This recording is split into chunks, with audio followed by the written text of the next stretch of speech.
I got to try to get through this without laughing. Oh, I'm sitting here. Anyway, we apologize for the late start. Jeffrey and Roger, I mean, Danny wouldn't let us get started.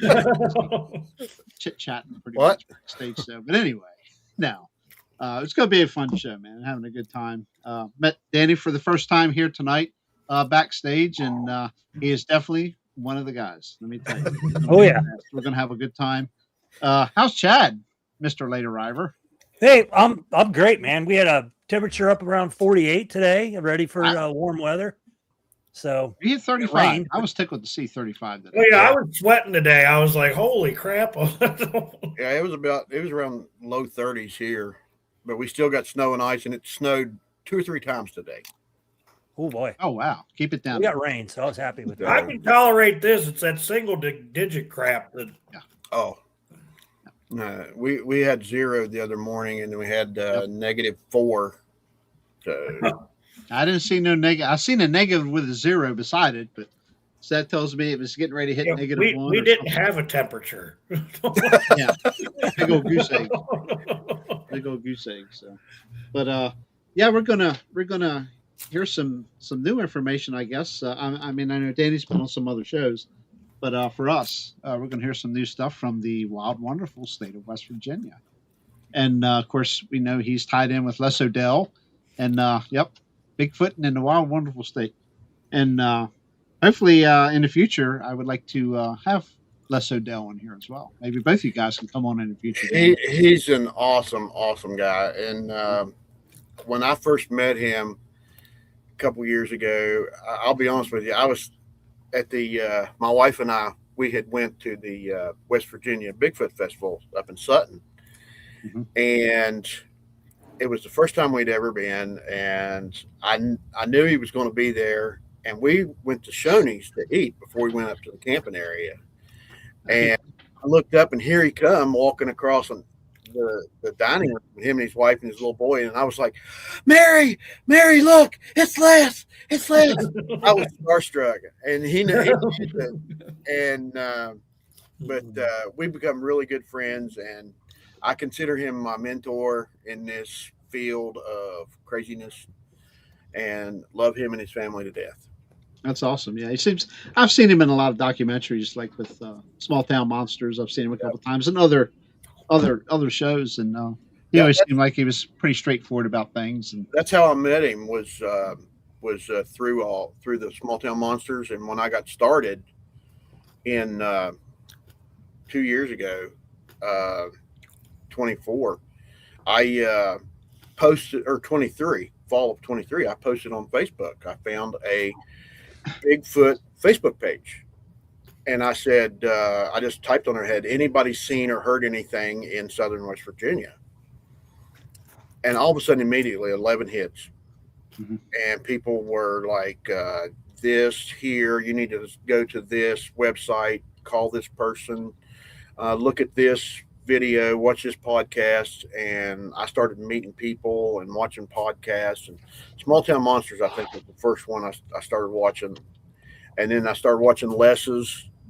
And once I started getting into the different podcasts and meeting people, then I started going out.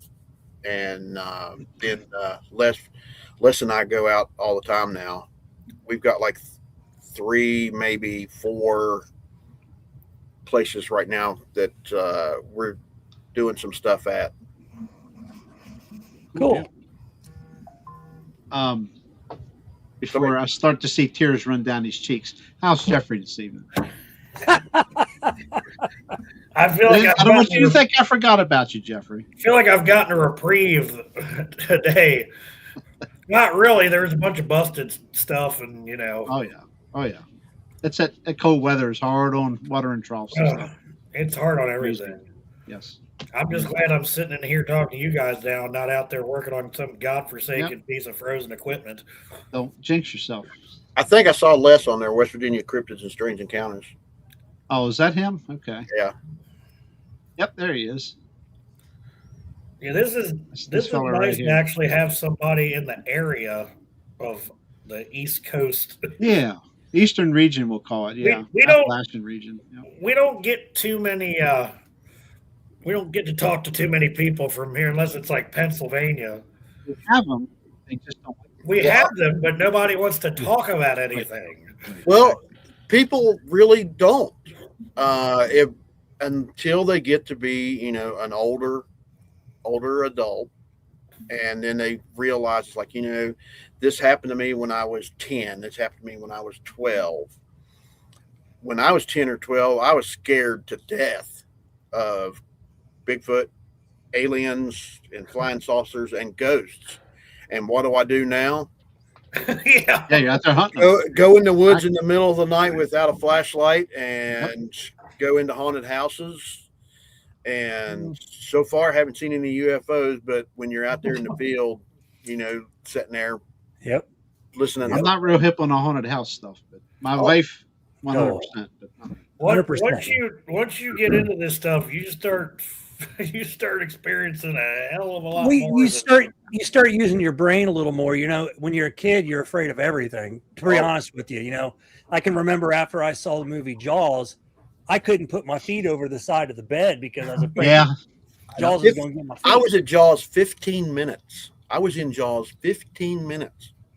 You was When it came out. I remember when it came out. And it was packed. And I went up to my uncle and I said, because he took me and my sister, and I think several of us, we went to see it. I said, "Can I go home?" Yeah, exactly. That's how it works. And I remember going up to the popcorn stand using the phone, crying, calling my mom and dad. And but as we get older, we start to do more deductive. Well, that sound is this, that sound is that.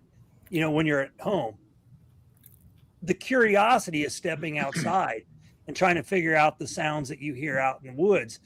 I went for years hiking all the time and never paid attention to any sounds ever. And since I've gotten involved with all these guys, it's like every time I'm in the woods, what was that? Let's go see. Well, if you're in the woods with them, I'd be scared about them. right. Especially that guy down here. That's how I like that guy. Yeah, I remember going in the woods hunting with my dad when I was a kid, and I don't remember anything or being in the woods playing or whatever. I don't remember seeing or hearing anything. Mm-hmm. And something funny, there was a guy text me about a year ago, and he had found some footprints over at Summersville Lake where I grew up. And I went to go check them out go check that area out. And I found some footprints, and they were about 3 foot apart, and they were in a straight line. And I at the time, I didn't fully know anything. I took pictures of them, measured it, and put some stakes in the ground. I didn't have anything with me. And come to find out by looking at it, I was like, holy cow, that's like less than a quarter of a mile from the house I grew up in. And I was like, and got to looking at the area that another gentleman was telling me, which was just across the hill. And I was like, that's by my house. I didn't know this until just now. And it was interesting to find that out. Yeah, I bet. You probably spent a lot of time running around and kid in those areas. And yeah, Summersville Lake was because I grew up right beside the lake. We didn't have a boat. We went fishing and swimming a lot, but you never thought anything like that. And the water was down because Summersville Lake is one of those lakes that they lower it every winter because the dam is holds back everything in the summer, and it's interesting to find out that there's something there where you grew up. Sure. That is a good question. No, he's not. No. Okay. Before you continue to be all Roger Williams on us here, can we started into storytelling already, which is great. Hi, Roger. About who Danny Buckner Buckner is. Roger. Who is Danny Buckner? Tell us a little bit about Danny Buckner, and then you can just go to town on whatever you've been doing there in West Virginia in the woods. Well, I grew up here in West Virginia. Love my home state. Go Mountaineers. I have been. I've got 46 years of retail. Oh, there's Roger. Hi, Roger. Oh, there's two of them. Oh no! Oh God. Hey, Roger. How you doing? I'm sorry, I had to do that. I've always, ever since I started watching Squatchin Holler, I've always wanted to meet him and Amanda and Ashley. Oh, don't worry, you'll be a guest there now. We had you, so now he's going to contact you. Hey, I'm only kidding, Roger. I'm only kidding, Roger. I love Roger. Roger's a good guy. Like I said, I grew up in Summersville, which is almost the center part of the state, and I love taking my Jeep and going in the mountains with my wife and our dogs. I build model cars. I've got a hobby of paracord, which I make bracelets and necklaces and things like that. Cool. And I've met a lot of people going to car shows, and now that I'm into the paranormal and cryptids, I've met a lot of awesome people doing this, and it's almost like a big family. It is a big family for sure. Yeah. And all the podcasts I've watched, books I've looked at, read. Hi, Patrick, Kenny, and that's how I learn. I'm like a sponge right now. I've only been doing this for 2.5 years, and I love talking to people and finding things out, like your guys' podcasts, watching you guys and Roger. I just stumbled across Roger's podcast last year and just started watching it, and the guys and girls and women, hey Dave, that was on there, and any of the videos that are on YouTube, like Scott and Sheila Granger. Yeah. I love watching their stuff, and I used to sit back every night, and I'd sit back, and my wife would say, "What are you doing?" I'm like, watching podcasts. And I've got a real good friend in Pennsylvania, Bill Rigby. Yep, I'm friends with him. And he's I started watching his, and he and I got to be good friends. And like I said, Les is like a brother to me now, and he sent me some pictures today for this new thing that they've got on Facebook, where they do cartoon characters. Well, yeah, I did it. Yep. Okay, I told you to remind me about the one that I was sleeping. He and I was camping. He called me one day, and he said, "What are you doing in a couple of weeks?" I said, "That weekend, I'm not doing anything." He said, "Let's go hiking and camping." I was like, "Okay." We went to the northern part of the state, and beautiful area of there's lakes, and it's just pine trees and ferns that grow 2 to 3 foot tall, and it's just in the pine thicket. And he had a chair, and I didn't. He had a little pack chair, and on the video for his show, he was videoing, and I didn't know it, and I fell asleep. I was sitting in the chair, fell asleep like this, and snoring. And the next thing I know, a couple of weeks later, when I'm watching the show, when I'm watching the video, he videoed that, and I am snoring loud. So he sent me a picture of that today. He took the picture, and I love it. I laughed so hard I was crying. That's awesome. If Jeff only knew what we really did to him when he fell asleep. I have got to. He doesn't know it, but the short videos are coming. I just haven't done them yet. Yeah, the last one was probably no offense, Jeff's fallen asleep on quite a few shows, as a matter of fact. But that's kind of his niche now. Everybody knows Jeff as being the jovial, happy, sleepy guy. Well, Jeff, do you fall asleep with your eyes open or closed? Closed. In fact, I fell asleep somewhere in the house last night, and the kid just put a blanket on me and went back to sleep. My wife tells me it's like I can go to sleep anywhere, and I can. I can go to sleep anywhere. So. Yep. But no, we So- when we met, my wife and I told her, I said, because the Jeep that I had at the time, I told her, I said, we're gonna see a Bigfoot one day, going out on these trail rides, and go. The best way to see your home state, to me, especially West Virginia, is go these back roads, go trail riding up in the mountains, and I'd rather do it in the Jeep than any other way. Take the doors off and the top off and go. But haven't seen that yet. But she was into the paranormal stuff and I was, so we were watching shows. And then, like I said, I posted that thing on Facebook. And next thing I know, out in the middle of nowhere in the dark with a red light on my head, trying to see what I can see what I can hear. What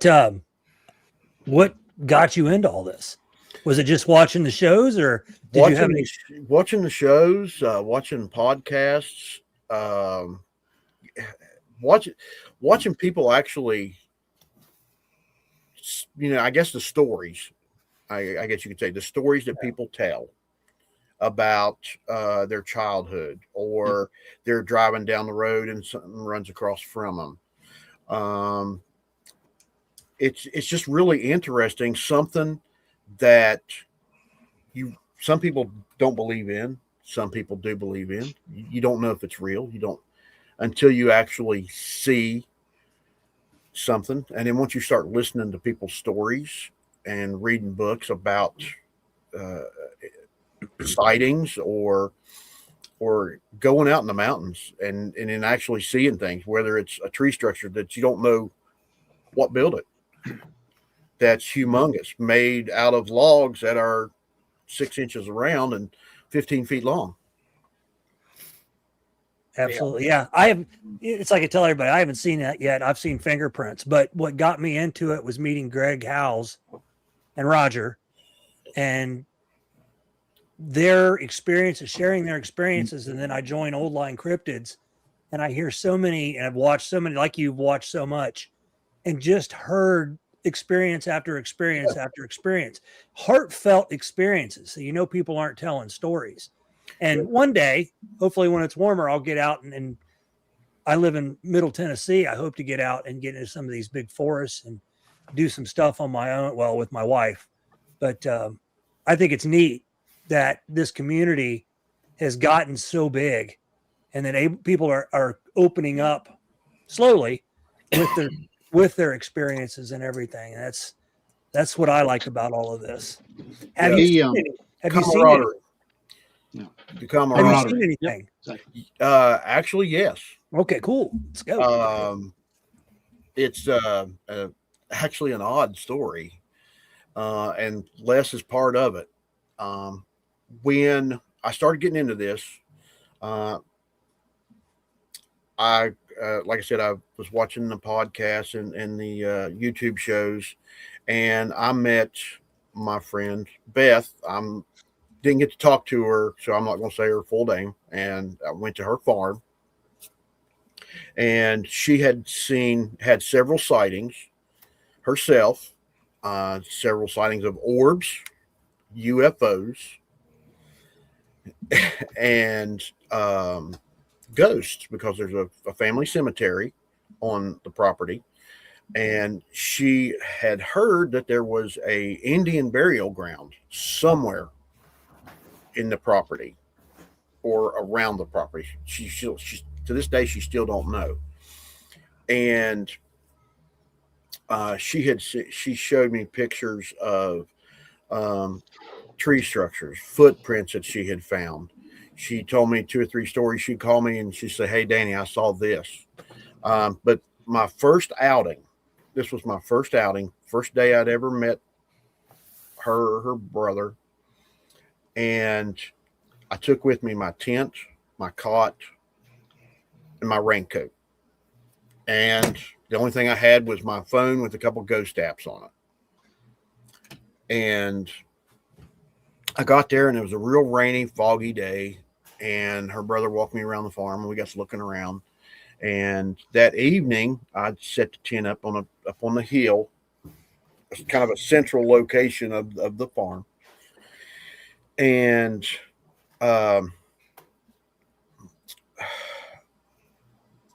where she had her sighting was right where I set my tent. right down the road, and it was right up behind the cemetery. So about 11 o'clock, I decided, like, well, I'm gonna go ahead and lay down. I didn't have a sleeping bag or anything. It was in July of 24. On the 20th is when I got there. The 21st is when things started happening. About 2 o'clock, 2:30 in the morning, I woke up, and all the windows were open on my tent. And I look up, and there's this thing just standing there looking at me. And I want to say probably about 4 feet ish. And this thing was probably about 7.5, 8 foot tall, because my tent was a pop-up, like a pop-up canopy. So you knew how tall a pop-up canopy is. Well, it was kind of a reddish, cinnamon colored, brownish colored hair. It was completely dark, but I could tell some color. And I could see that it had like black skin on its face. And the eyes were yellow. I never smelt nothing. I never saw the red eyes like people talk. I never saw orange eyes. I could just see. And I got about a 4-second look. And then I just kind of, because I thought I was dreaming, I just blinked and shook my head, opened my eyes back up, and it was gone. Mm-hmm. And I was like, nah, it couldn't have been. So I went right back to sleep, literally. As soon as I laid back down the cot, I went back to sleep.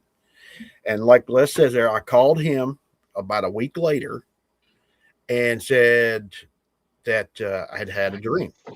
Exactly. Yeah. And we got to talking about it. And he said, are you sure you were dreaming? And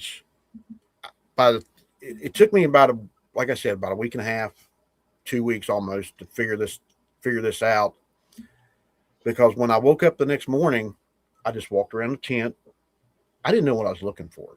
I didn't see nothing. The next week I went back to talk to the family and to talk to them what happened. And when we went to where I had my tent, there was 2 Y sticks, about 2 foot long, 2 sticks, one laying about where the door of the tent was, and one laying about where this thing was standing. And I had just that week watched a podcast and had heard a guy talking about, if they like you, if they respect you, let you into their area, their domain, I guess you could say, they will leave a Y stick. Well, we got to looking around, and about 15 feet from the tent, there was some tall grass. And we found an area that was about 3 foot, 4 foot round that the grass had been trampled down. And we figured it out that this thing had been standing watching me. And when I was snoring, because I'm always snoring when I'm asleep, my wife said it probably heard that and come over to check and see what was what. And it took me about 2 weeks in talking to Les, and we figured it out that I had an experience. And go ahead. I'm just saying, interesting. It's funny you mentioned that, maybe you were snoring and it heard it, because a friend of ours that's usually moderating, I haven't seen him in here tonight, Gary Spikes. We had an incident here. Well, what was it? Around Christmas down in Alabama, where he said that something woke him up And if it didn't, he's on a CPAP machine that it would have probably, he was probably snoring like crazy. Mm-hmm. And then it woke him up probably because he was starting to, make that running out of air type noise when he snored. So that's really interesting. I used to be on a CPAP, so I understand, and those things are not fun. Oh, I imagine not. What's funny too about this, she named it Waldo, and she would go to different parts of the woods around the house and leave things, and it would bring things down to her house. She would leave a tennis ball, it would bring feathers. She would leave marbles, it would bring sticks, or it would bring bent sticks, tied up sticks, bones. It was That's wild. So it was pretty interesting.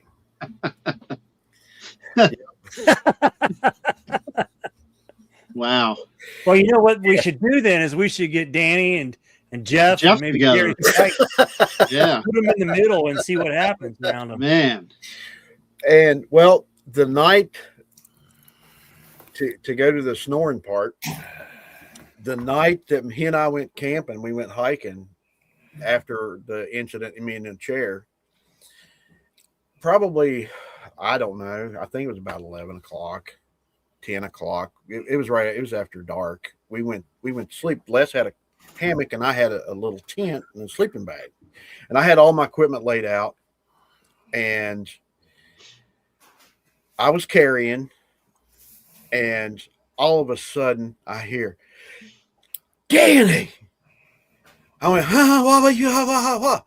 I jump up and I grab my thermal and I grabbed something else. I can't remember what it was. And I said, what? And he said, there's something behind the camp and I can't get out of the hammock. It was about 2:15. And I'm walking around. Here I am for about an hour, and I got my thermal and I got my infrared. I'm walking around, and he took his shoes off and he looks at me and he goes, you got your boots on? I said, yeah. I said, do you not? He said, no. And I was walking around, and I had went to sleep with my boots on, and I had everything right there.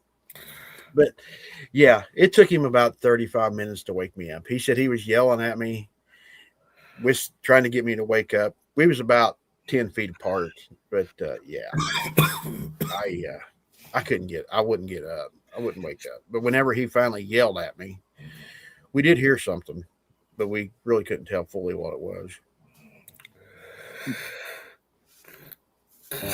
Uh-oh, somebody's yawning.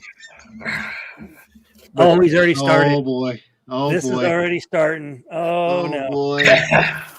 Another Oh, night, boy. we've got a group called the West Virginia Cryptids and Strange Encounters Bigfoot Collective. And our first outing,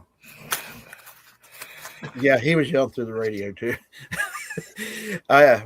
We our group had went camping, and one of the guys said, let's go up on the top of the hill and see if we see anything. There was a clear cut, and there was this little point that looked out over the clear cut.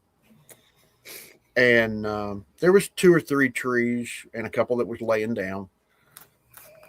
And we had thermal, we had infrared, we had parabolic mics, we had a spotlight, and one of the guys had a megaphone that he was doing sounds and clicks to get some reaction. And the guy, one of them said, was looking through the thermal and said, there's something down there. And it just stepped out from behind the tree. And this was about 125 feet, 150 feet from us. And we was all taking turns looking through the thermal. And when I was looking through it, I couldn't see what they were seeing. And I'm just looking around, and all of a sudden something steps out from behind a tree. I was like, well, I see it. It just moved. And it was standing there just doing this back and forth. And they said they were doing it. that the one that they were looking at was doing it. Well, come find out, we was looking at 2. And the next day, we went back to that area to get an idea how big what was what. They were probably about 8 feet, because the what I saw stepped out from behind. If you've ever seen when a tree falls, the root ball or the root system is probably, depending on the tree, 10, 12 feet. And the tree was about 2.5, 3 foot across. And we guesstimated about 8 foot on both of them. So not fully 100% sure, but it was 8 foot, and it was standing there going back and forth. Mm-hmm. Wow. Classic. And I would love to see something during the day up close or even far away. Yeah, far away is close enough. You sound like me, because that's one thing I say is I really do want to experience one. But everybody tells me that if I want to experience one, I should experience one from a distance.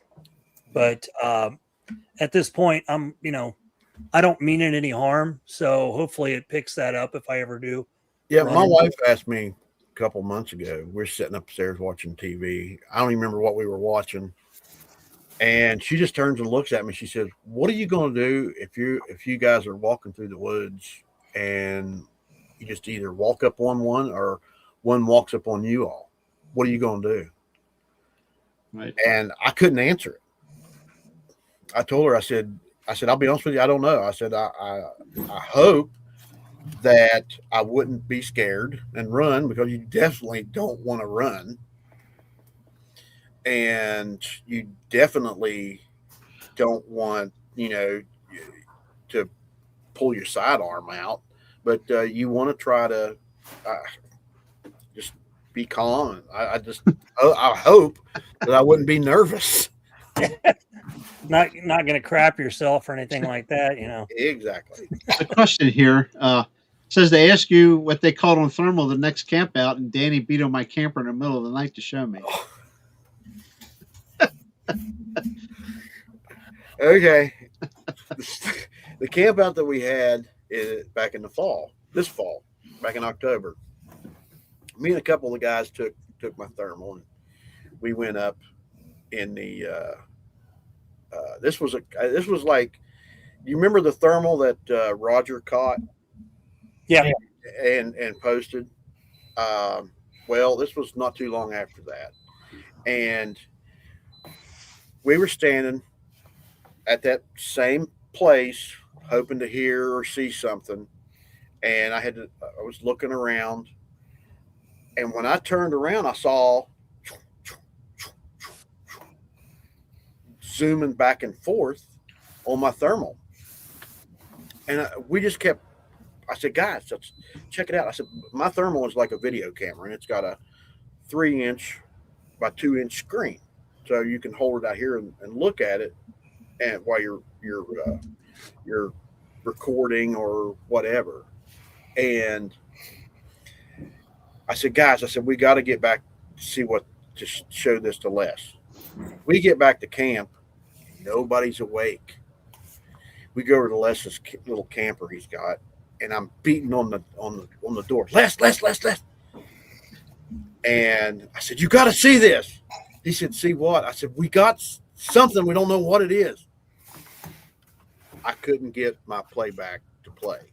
No, no. I had recorded. Well, come to find out, the next morning, whenever I showed it to him, it was field mice.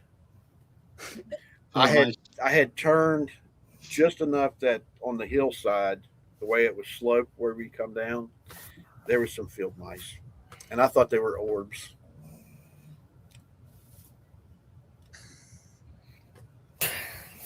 Stick a fork in him, he's done. Yeah. No, I'm not done. Anyway. Have y'all seen much orbs in your couple of years of being out and about? Or Myself, I haven't. I would like to see that. I've been hoping to see something like that, especially after talking to people that have, listening to people, seeing what Roger and him saw. that night. A guy that I used to work with has a friend that, hi Hillary, and he took a video. They was at a football stadium here in the southern part of the state in the middle of the afternoon, and this thing, it's just a green ball about the size of a basketball. He took pictures and a video of it, and they were just going across the football field. But myself, no, I have not seen anything. Okay. The night that Roger and Ken, and I'm not sure who else was sitting there, took those pictures of the orbs or the video of the orbs. That night was the same night or the night after my wife saw orbs. We were at the camp. We were at Hollins as well. Uh-huh. And Roger was like parked like this, and they were filming out this side. And then the woods came down and then came this way. And you can't see my hands, but we were parked this way. We were probably a good 100 feet away. But that night she saw orbs behind our vehicle. And then I had left to go to the bathroom, and that's a whole nother story. But that next day we had fingerprints on the back of our SUV that we had everybody come and look at. And they were, again, from the top of the finger to the middle was about an inch and a half. So we knew it was something not, unless it was Shaquille O'Neal was in the woods. But it was something like a lot of people, what you just said about Shaq. I mean, whenever you see these footprints out in the woods that look human-like and they're big, I mean, if you think about it, Shaq wears what, a 23? 23. And I mean, some of these big basketball players are walking around in the woods naked. And barefoot. I mean, to be making footprints like that. Right.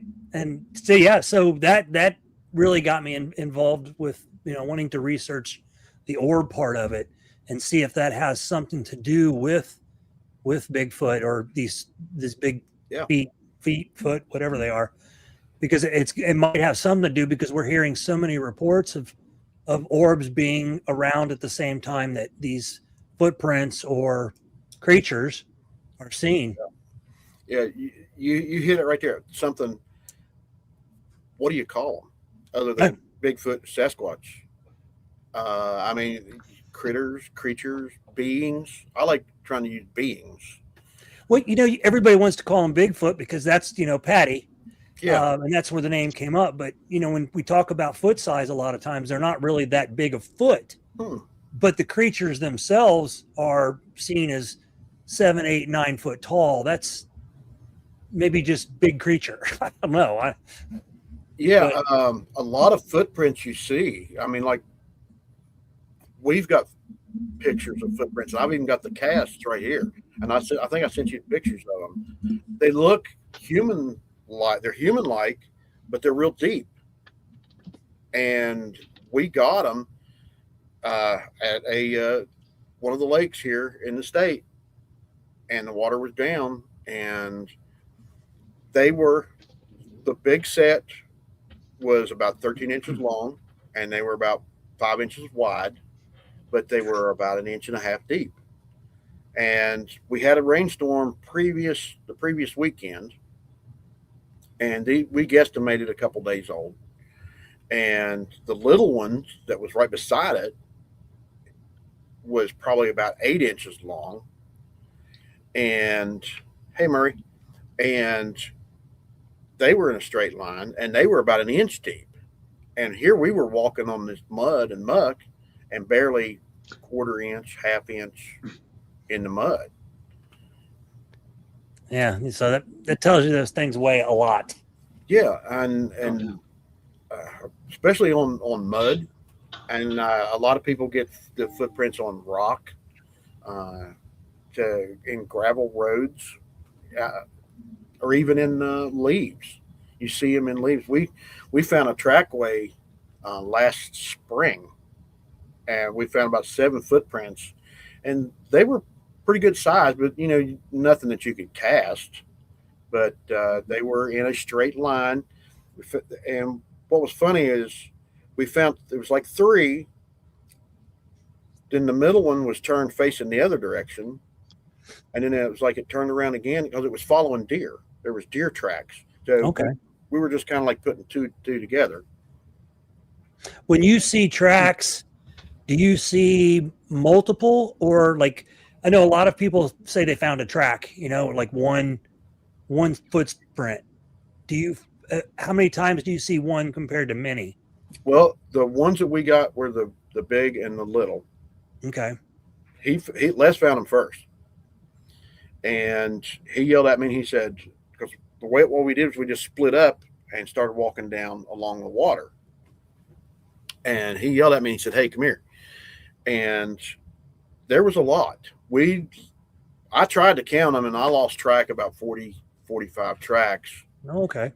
And then the second time, which was like 2 or 3 weeks later, we had kayaked about half a mile up the river, and we got out and was checking an area, and there I lost count. I had flags that time, and I had put them in the ground and had 10 flags, so I took about 8 or 9 pictures, and I got about 80, 85 pictures, or 80, 85 steps, and I lost count. Oh, wow. Okay. They were even more. Hey, Henry. Bring that up. Interesting. The one set of prints, it was really cool. The toes, you could see the toes, and the mud squished between the toes. We have these pictures. I'm going to start pulling pictures up here. You can continue. I'm going to dig those photos up. That would be interesting because it's. I'm always comparing. When people send pictures, I try to. We can't talk without our hands. I do. If you'll notice, I talk with my hands. I always feel like Ricky Bobby. I don't know what to do with my hands. Million. Yeah, I keep pictures that people send me because I like to go back and look at them, and I'm kind of the guy in the group that I feel that goes in and tries to tear apart everything. And I'm a conspiracy theory guy. I'm the, as Jerry would say, I'm the physics guy, and then he always puts the little physics books in our thing on me. But I'm the one that's trying to figure out, that's why I asked you about the steps, the amount of, feet print that you've seen. Because that always intrigues me that a lot of people say they found 1 or 2 prints and then they're gone. And I realize these creatures, I believe in my mind, they're very stealthy, that they know how to move so that they can't be detected. But sometimes they step into a spot that they can't be real stealthy.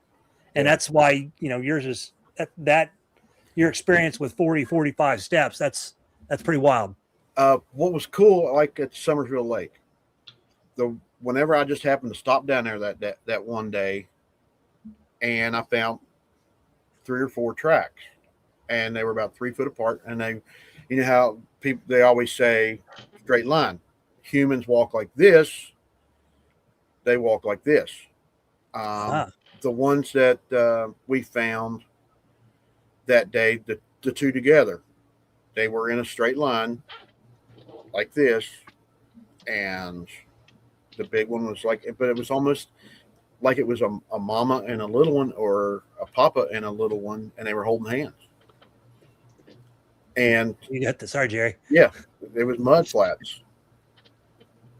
Right. Okay. And the other one, the same way.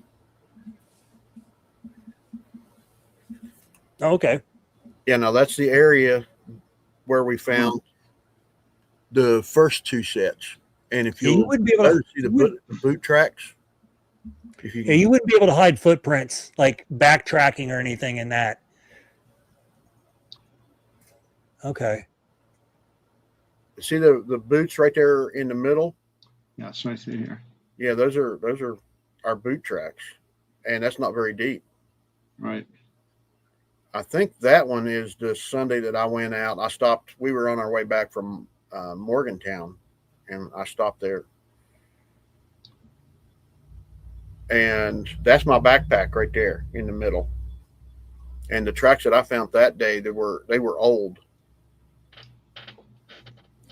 But they had went. That's probably about 100 feet ish. Over here. Yeah, you can see the tracks, how the rain has washed those. Yep. It's deeper too. Let's I'll see. text you to Hillary, and that's one of the tracks that day I found. That's a handmade measuring device. That's high It tech. works. That's That high. is high tech. That's high tech right there, buddy. But you can see. I mean, it looks kind of like a human,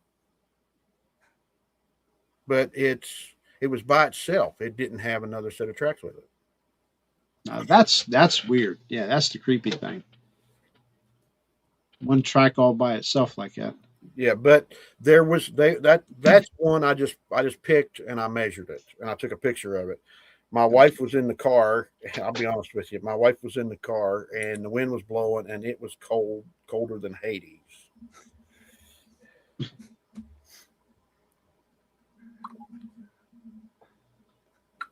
Sorry, phone's busy here. And that's me and the man, the myth, the legend. Man, the myth, the legend. Yeah, we went out about 3 weeks ago into an area that he has here in the northern part of the state. Me and him and our friend Tammy, and that was an awesome place we were at that day. We found these mounds, but we're not really for sure what they are. Now that's Okay. I didn't mean to jump ahead of you there. okay. That's okay. That is the single one that we had. And what was weird, the wind was blowing so hard that day that cast set up in less than an hour. And it was it was flat.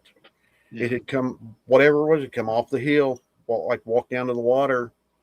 And if the water would have been up, probably been a couple feet. I don't see an arch. No, that's Yeah. Yeah, right there. There's Yeah. no arch really, right? Yeah. no. Very interesting. I see the toes.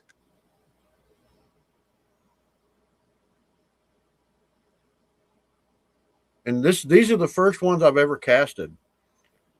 We were on an outing and his group that he had found some tracks, and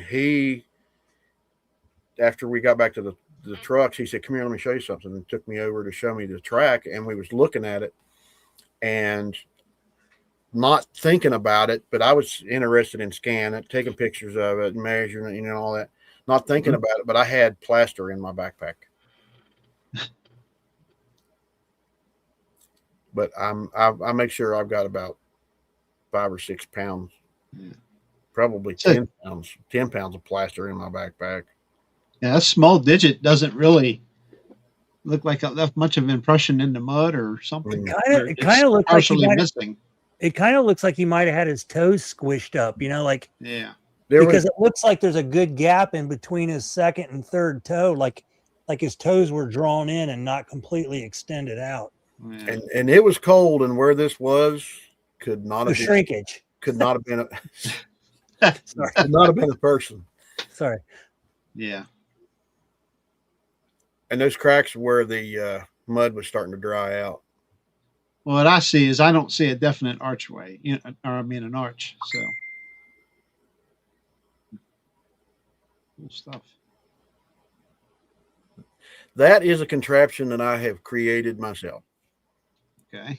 That is a coffee can with a game camera on it, and I put a voice recorder up inside it, and it's got camo netting around it, and I've got an extended pole that is used to for painting, Right. and it extends out about 12 feet, and Right. I can take that and hang it up in a tree. Okay. And so far, I've gotten some deer and people. People. Oh. Yeah, I had it when we were camping back in the fall, and I guess they did it because it looks like a bee's nest whenever you It does. Yes. up in the tree, and the wind was blowing and it was starting to move around. All of a sudden, a man, a woman, and their little boy walked right underneath it. It's a good thing it wasn't a bee's nest then. No. Yeah, right. Now that's when we found I think that's when we found the tracks. Because see the flags right there? Those flags are Yeah, marking them. Yeah. about 3.5, 4 foot apart.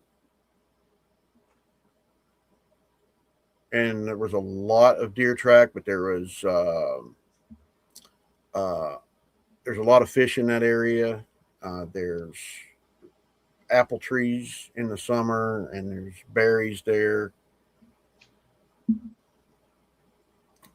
Pull that up so you see down toward the bottom of the picture, and you can see some of the prints a little bit better. Right by the backpack. There's a Right in here. I see something here. It looks like to the right a little bit. Zoom out. Oh, okay. Yeah. See right up in there. Yeah. Okay.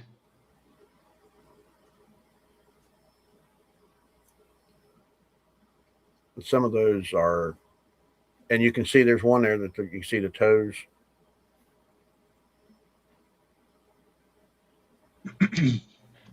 And it's weird. There's places, I guess, where the mud was soft, that it would go up between the toes, and then there's places that it didn't. Because he was talking about the toes there on that cast. It's starting to get blurry. Yeah. Yeah. There's there's one. Yeah, you can see the that's quite a bit of depth too, man. It is quite a bit of depth. Yeah, that's pretty deep. And see how my foot is, I'm standing on top of the mud. Yep. And however that, if you'll notice, there's not much of a heel print. The toes. Yes, correct. Yes. It went down. Right.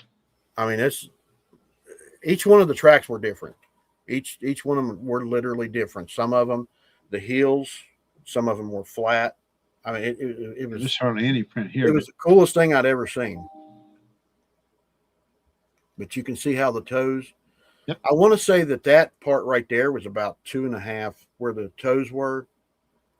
Here. I don't know if I sent you the picture of my finger stuck down in that, but my finger's about 3 inches long, and it was about 2.5 inches deep. Now, just how much do you weigh? Just to give you an idea. I weigh 220. I weigh 220. Okay. Wow. Okay. And you can see that's a few inches down in the ground there. So yeah. There you go. Well, there it is. There it is. Yep. Yeah.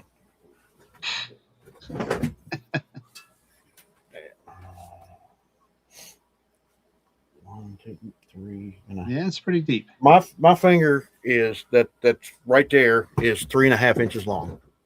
Okay. And you see how the toes are? I mean, and a lot of people say and they wonder about claws. There's no like sharp nails. Yeah, I don't know if I've ever seen a picture with sharp nails on it. Yeah. I would assume they're like human claws. nails. Yeah, claws maybe. Not on them though. That I know of, that I've ever seen as far as what could be a footprint of one of them. Interesting. Yeah. And see how that one is where the toes are separate? Yep. Les said he sent you some pictures too.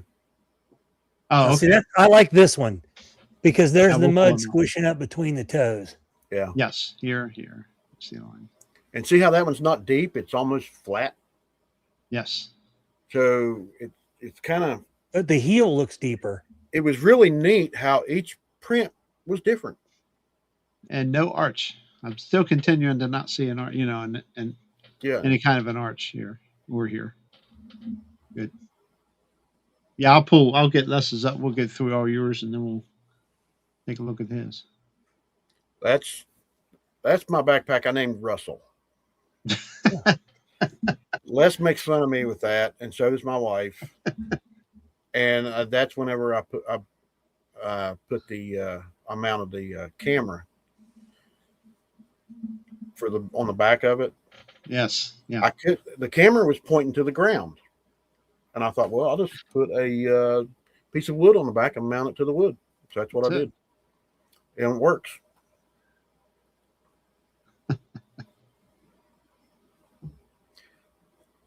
That's the small ones. Okay. We're looking at what, almost 8. Yeah, that's the small ones. And that's the big ones. Okay. Wow. No arch.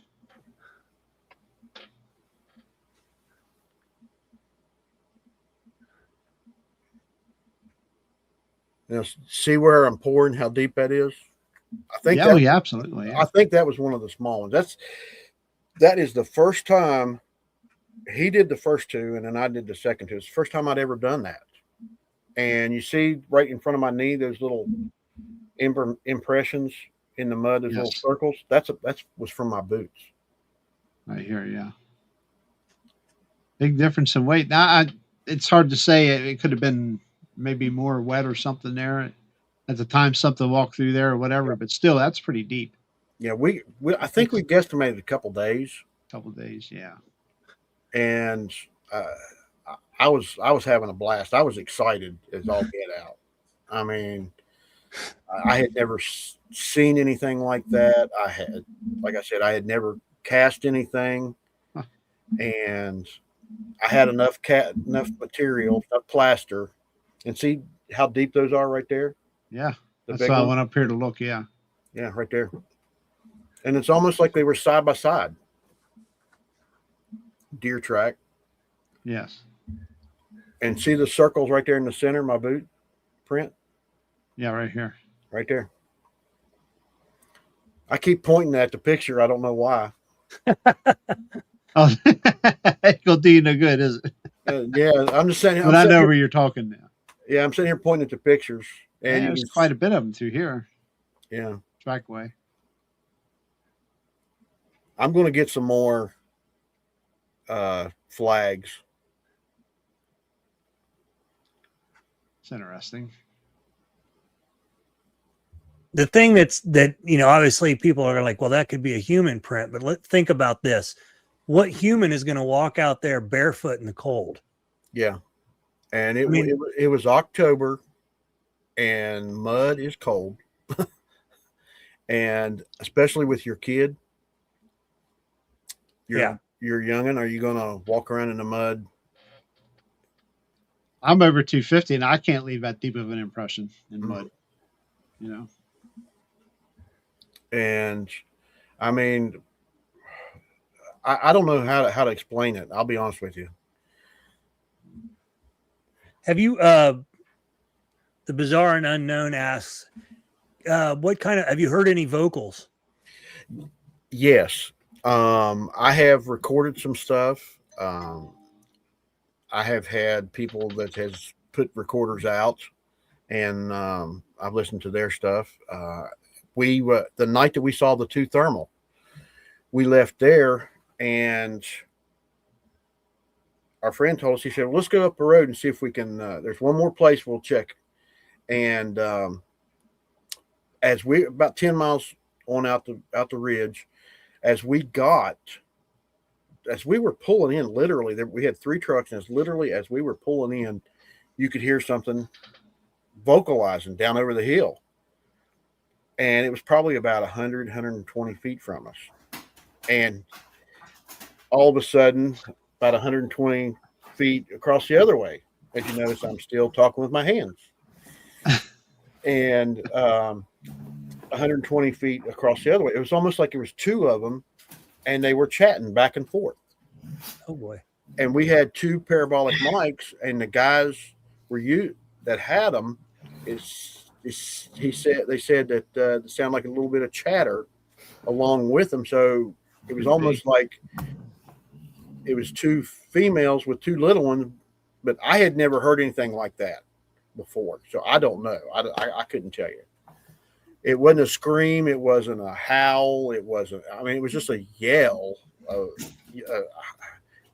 with some screaming, in it. I mean, it was such a weird. It's hard to describe. It's hard to describe. Danny, I've camped in Western Maryland turkey hunting and heard them do that while I'm in the hammock. Mm. Somebody asked, a paranormal AP research team asks, do you think they were going to the water's edge to get fish or something? It could have been fish. Could have been to drink. The way the footprints went up to the water. Down. Yeah, they went up and was just turned around and went back. So it could have been just to get a drink. That's one of the nights lesson I was out, and he was working on equipment, and we had our stuff set up, and we was out. Hey, Greg, we was out all night, and we had a really good time. That's about what mine looked like what I saw. Wow. That's about what that's not AI. I'm sorry. Yeah. Yeah. Very interesting. Well, Yeah. I had a lot fatter face than one I saw. They're different. They're all different. But Yeah, the nose. See how the nose is on that? Oh, yeah. A lot of people say they've got like a gorilla face or the wide nose. Yep. The one it had a human like nose. yeah, that's a little different. And the brow ridge doesn't. It's there, but it's not. Yeah. Yeah, like he pronounced. said,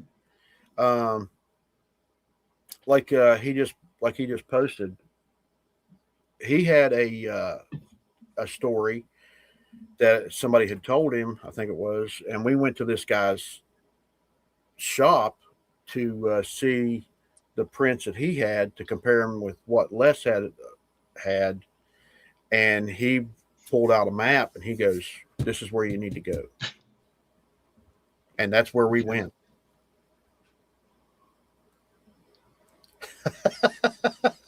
Only you, Hillary.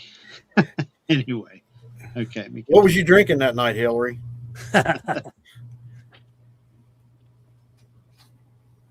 Jeff, you still awake? Yeah, I'm here. I had myself muted.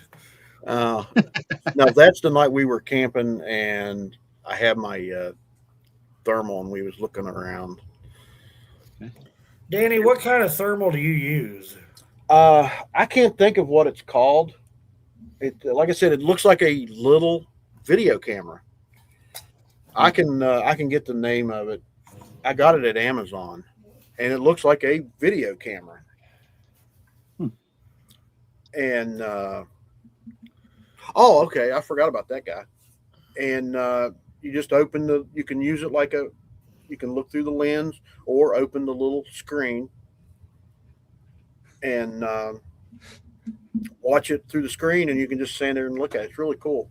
What he was talking about there, as we were leaving that afternoon, this guy, we didn't tell anybody what we were doing, and we stopped to talk to him, and he asked us what we were doing. We told him we were looking for tracks, and he said, well, there's Bigfoot tracks down on my property, down under the hill from my house. And we just kind of looked at each other and grinned. And he started telling us some stories about some stuff. And we've been wanting to go back and talk to him about it. But yeah, we didn't say what kind of tracks they were. We just, what we were looking for. We just told him wildlife track. Now, this was the coolest thing I've done since I've been doing this. The guy with the white shirt and the vest is Ron Howes, Biker Bigfoot. If any of y'all know, I've heard of him. Mm-hmm. Well, he got married last summer to Christy Chafin, now Christy Howe, at the West Virginia Bigfoot Festival. And if you'll notice, instead of a preacher, there is a Bigfoot. That is a friend of ours, Jeremy, and he marries people wearing a Bigfoot suit. And the my wife come up to me and said, "How would you like to be in the wedding wearing a Bigfoot suit?" I was like, "Okay, yeah, you don't gotta ask me. You should have told them." Well, we went inside and Les said, "Hey, come here." I said, he said, come back here in the kitchen." He threw a suit at me. He said, "Here, put this on."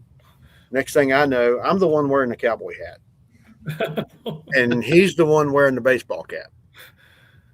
And that is the coolest thing I've probably ever done. I've been in several weddings. When I was in high school, I worked at a flower shop. I even set up weddings. But that's probably the coolest thing I've ever done. Unique. Oh, definitely. Oh yeah. And I got to meet the man himself, Dr. Meldrin, and that's RPG, who is going to be on Roger's show tomorrow or Thursday night, Yes. if I'm not mistaken. And Dr. Meldrin, I had to go to on that Saturday morning.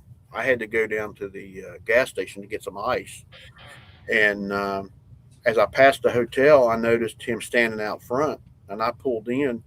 And I had my Gladiator and had the doors off of it and the top off of it. I said, "Do you need a ride up to the campground or to the park?" He said, "Yeah, I do." I said, "Well, jump in." And he and I did not talk shop going about 10 miles from the hotel to the park. We talked about our health. So, but I enjoyed sitting there for a few minutes talking to him back and forth, and had a really good time. That's cool. Yes, I tried to kidnap Dr. Meldrin.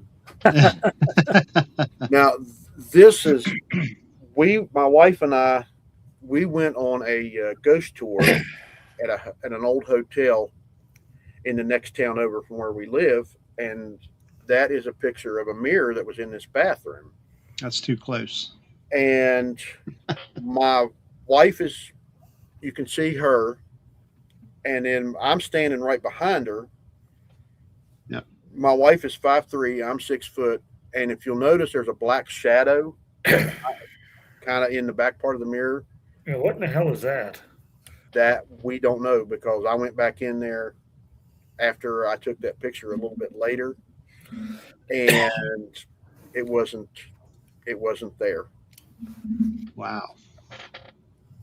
And that bathroom was in a room that the girls were getting a lot of activity, and they didn't like guys being in the room. And they asked me, the one girl's a medium, and she asked me, she said, will you step out for a little bit? And when I stepped out, I got their radio and headset, and was standing there listening to it to see if I could hear something. And all of a sudden, the name Ian kept coming across the radio. And I kept saying, "Ian, Ian." And then all of a sudden, somebody tapped me on the shoulder, and I turned around, and the little boy, the young man that was behind me, his name was Ian. And they had some really good activity in that room. You think? Yeah. Wow. Yeah. Because I'm 6 foot. Wow. That's our, Yeah. That's our Bigfoot group, West Virginia Case Bigfoot Collective. Awesome.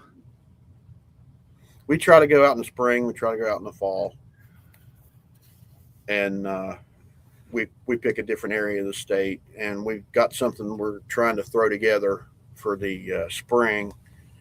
And since the man with the plan knows a lot of areas in the state, we all try to. He throws some areas at us, and we pick them out. It's really cool.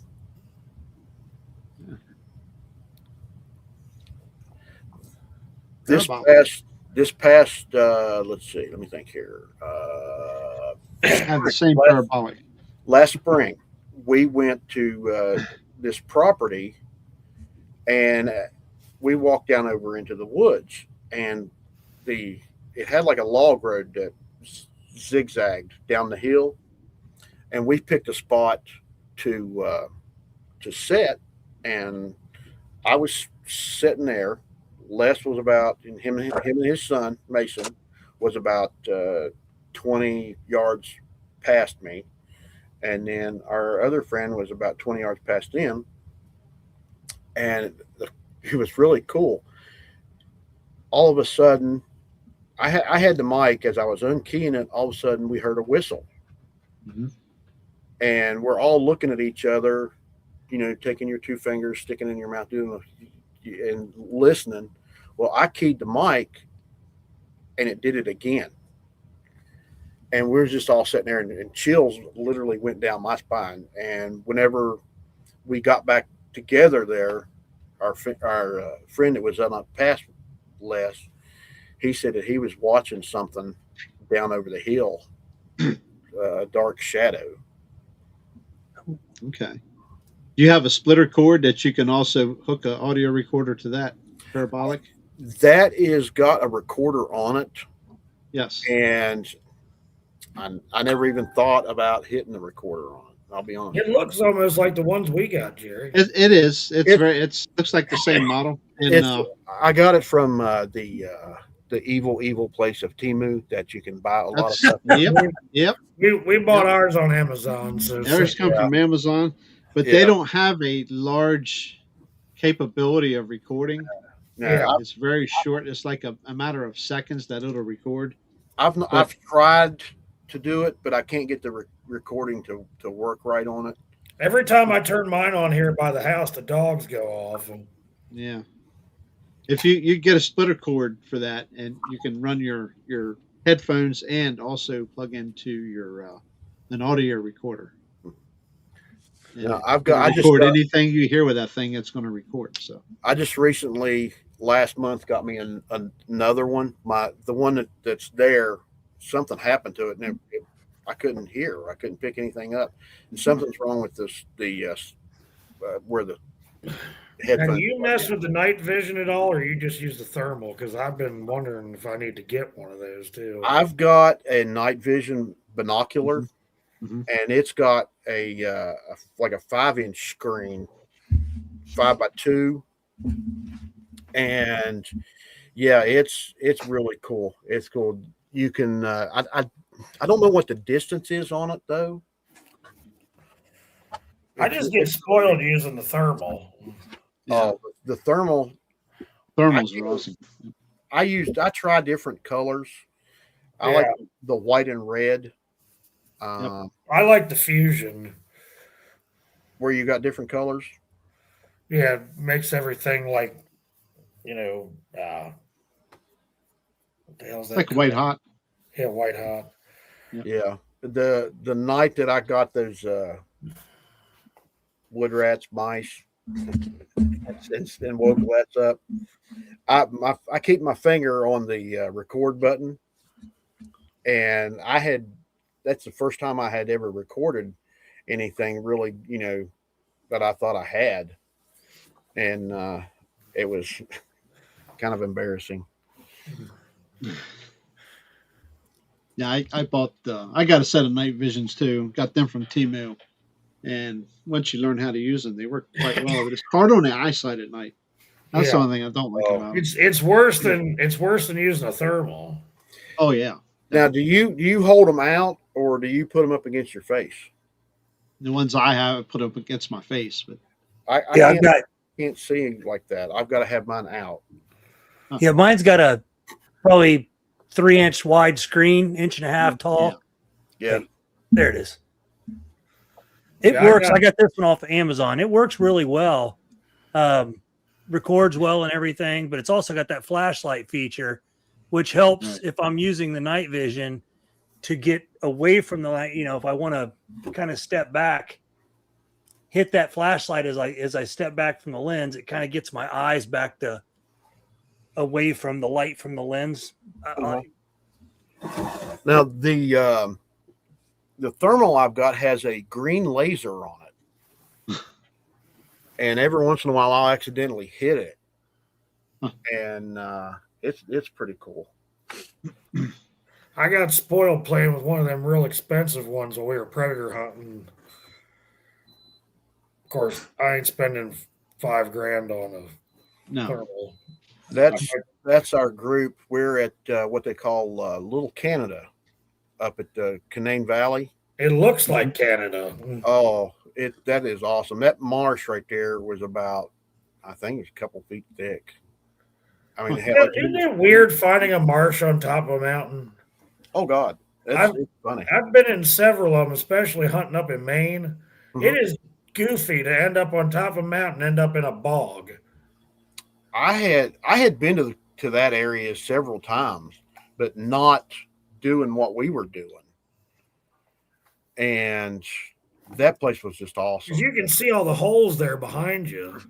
Yeah, and just the gentleman with the black T-shirt, that dead tree right there, right behind him is where we found the trackway. Okay.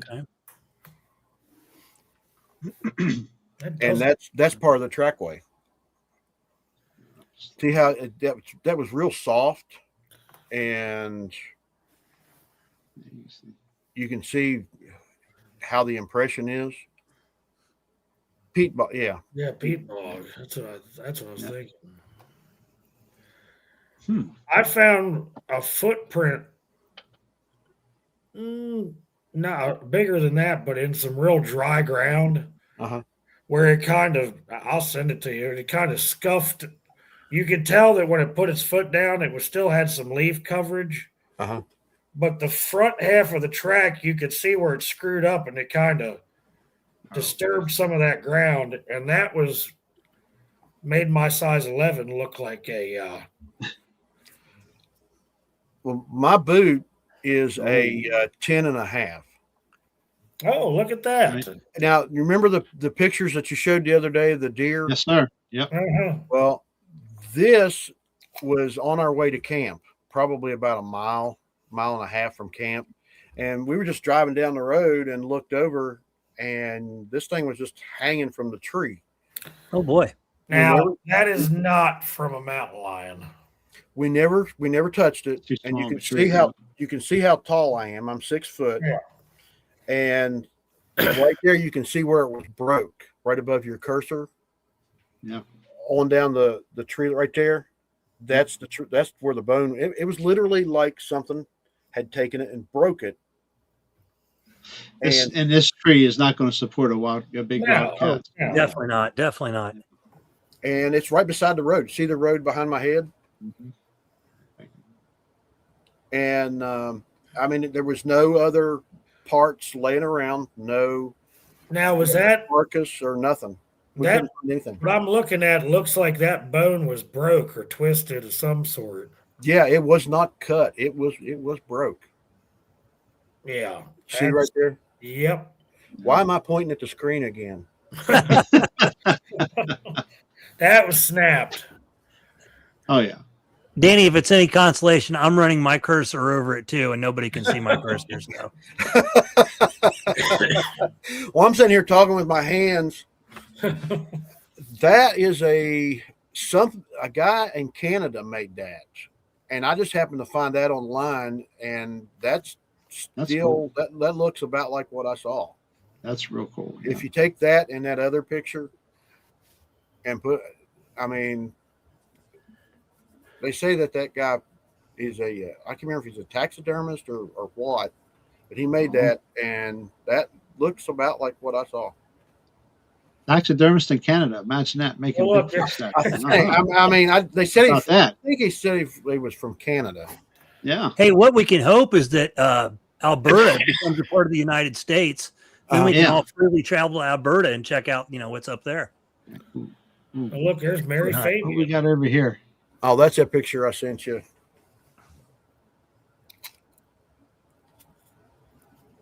Okay. Go on to the next one. I can't explain that one right now. That's it. That's all I have. That's all you got? Okay. Yep. That's the last one in line. Okay. I'm sorry I sent you so many of them. Oh, shit. You're all right. It's okay. There's nothing wrong with that. We like pictures. There's Miss Fabian. Hi, Mary. Hi, Mary. There's that ugly dude. There's that AI generated picture. I'm going to y'all keep on chattering there. I'm going to go see what Les has got sent over here. That picture that you got there, that y'all did that with, we were just outside of Charleston in the mountains, and a lot of people, wouldn't think that near Charleston, the one of the biggest cities in the state, that there'd be Squatchy activity. But even in Charleston, there is a park that there is activity, and we took. He took a picture. Hey, and we were walking through the woods. Let me go see what we got over here. I'm hearing about them, in all the shows we've done and everything I've listened to. They're everywhere. They're big cities. They're hitting trash cans or dumpsters and hitting trash cans and dumpsters because it's free food. Yeah. One podcast I watched, it might have been Rogers, that there was a donut shop outside. There was a dumpster outside a donut shop, and somebody saw one digging donuts out of the donut shop or dumpster. I mean, a lot of people think, okay, they're just going to eat deer. Well, they're sure they're going to eat whatever they can get a hold of. Yeah. I was thinking that some of these like places that are right up against those state game lands. I wonder how many people have been out there throwing shit in a dumpster and have either like accidentally hit one in the head with a garbage bag or,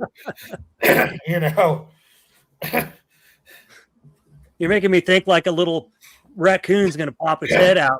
Not this time. It's going to be a Bigfoot popping its head out. Or, the local bar that's like right there up against the wood line, and the guy's out there dumping the grease trap or taking stuff out to and then they're going to be like, oh, you must have had too much beer or something, Well, I used to work for the Department of Highways, and I was the supply clerk at our garage.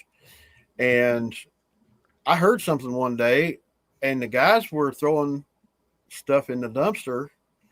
They threw a couple pallets and they threw some boards in there, and I was like, what are y'all doing? And there was raccoons had got in the dumpster, and they were trying to get them out of the dumpster, trying to get them to climb up the boards and the pallet to get them out of the dumpster.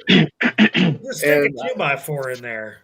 And can you imagine going over to a dumpster and throwing a bag of trash in it, and Squatch come up going, oh, with a bag of trash on its head? Well, my ex-wife worked at one of those daycare facilities, and they were somebody took a garbage bag out there to throw it in there, and they got accosted by a raccoon, and they were like, they didn't know what to do. Yeah, Hillary, you're right. That's there's one hollow that is the most active, and I don't know which one it is. I haven't been down to There's Caleb. Canal State Forest forever. Wow. Caleb's the guy I was telling you about that had the turkey encounter. Yes. Has Caleb been here? Yeah, he's here. Yeah. Hey, Caleb, how are you, buddy? Good to see you. I wasn't sure if he knew about it, so I sent him a message. Yes. Yeah, I'd be interested to know how many people, obviously. I'm just sorry. I'm laughing at Craig's comment. Jeff, did she work at the Leering Center? Anyway, Learning Center. The Quality Leering Center. How many people actually pay attention to the dumpsters around hotels, that maybe are near parks? Maybe they should start paying a little more attention, Camping areas. Yeah. That place where we got the track, it's a camping area.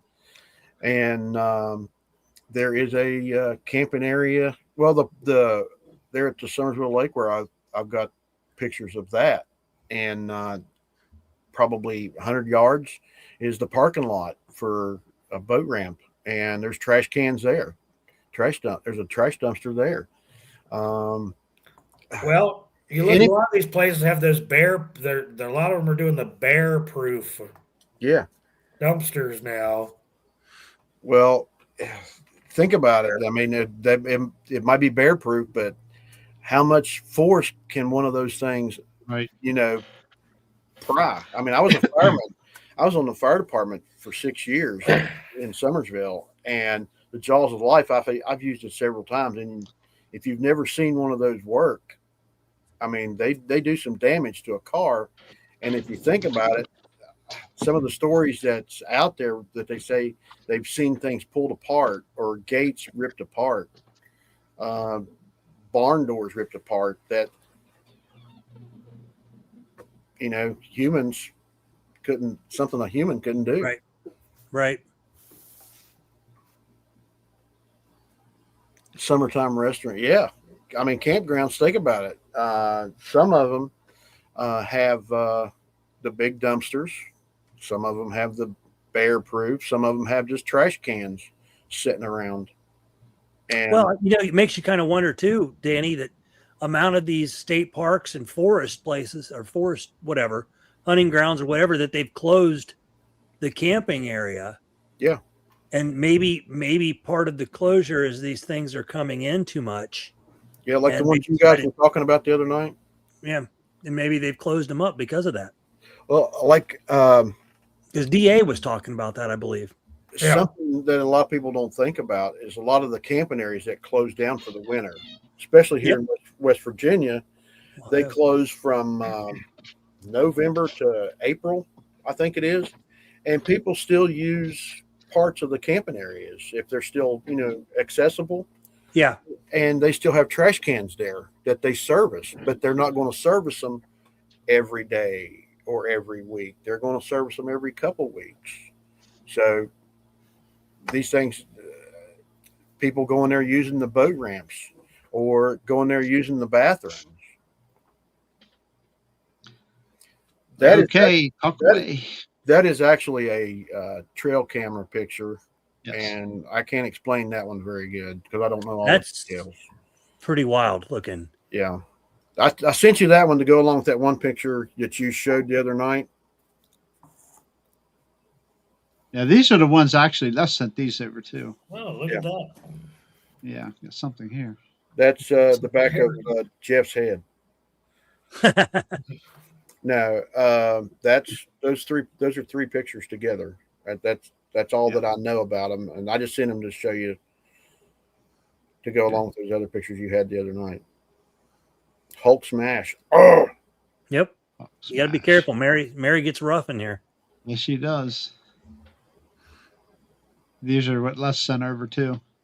yeah, that's the big ones. Yep. That's the little ones. Okay. Now, see right there, you was talking about the arch. Yeah.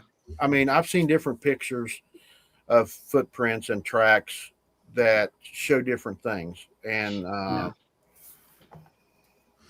don't know how But to explain them. what I see here is run over. I look at the footprint as actually being somewhere Yeah, over here. that's a little bit of You run know over. what I mean? This is just run over here. That makes it look like an arch. Hang on just one second. While you Excuse me. hold on just 1 second. Mhm.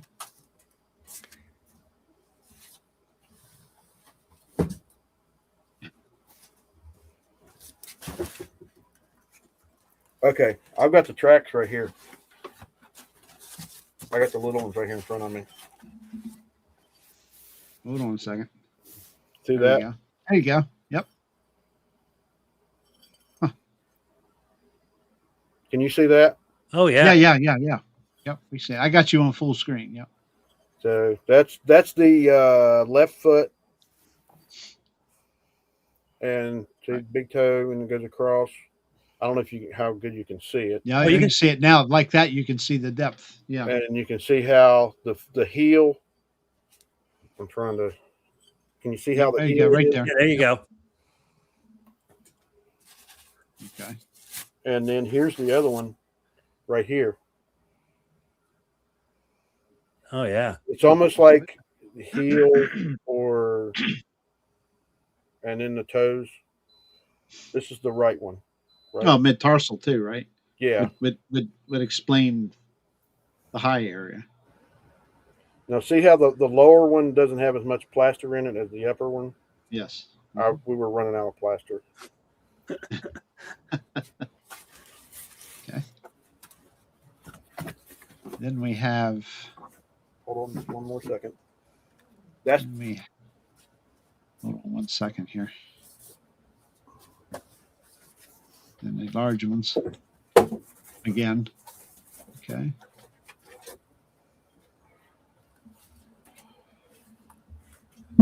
Okay, here's the big tracks. Hold on. Okay. Let me get over to you. Now this one's, I got to do it in front of the pirate. Yep. Can you see the? Yeah, you can see the tone and depth and stuff. Yeah. The right in here? Yep. Yeah, see that. Yeah. Interesting. That's the left. You can see by the Right doesn't have as much. by just below the toes how Yes. thick that and strong that area looks. Yeah. Yeah. Clearly plenty of weight there to make that deep of an impression. Right, Jeffrey? Wake up, Jeff. I'm here.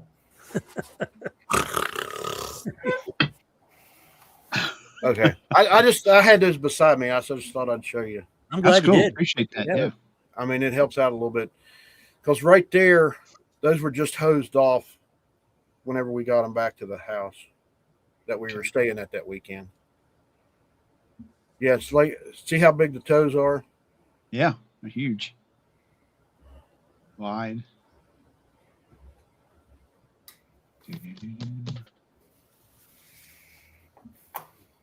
And not, like I said, that's the little one, but you can't really tell the middle area until like I showed you right there. Well, I'm really glad because I don't really ever get to see casts. And to me, the casts definitely, somebody can point to the ground and say they see a footprint, and I might not see it. But when somebody casts it like that, that's to me is like, wow. Well, yeah. Okay. When he yelled at me and he said, "Hey, come here, let me show you something." He said, I've got some tracks. Oh, Patrick, those are good pictures of some tracks and a handprint. And I got over there, and as I was getting over there, he said, "Watch, Jeff."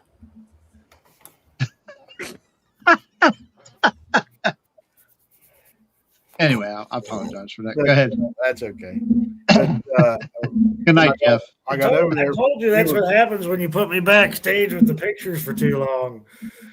We were looking at them, and I just got all giddy. I was excited. Yeah. Yeah. Exactly. Yeah, you got to stop. I'm sorry. I didn't know you had it up there, Chad. No, that's all right. But yeah, I mean, you know what the environment was, you know, the temperature when these were probably made, et cetera, so. Yeah, it was not very warm. It was kind of dreary, kind of cool day, kind of cloudy, and I mean we were, like you can see, I was wearing a t-shirt and he was wearing a t-shirt too. So, but the odds of somebody walking through that mud barefoot in that area that you showed us is just that. I mean, if you're gambling, man, that's not the odds you want to play on. No, because like we said earlier, I mean, we're talking about big footprints out in the woods. I mean, how many?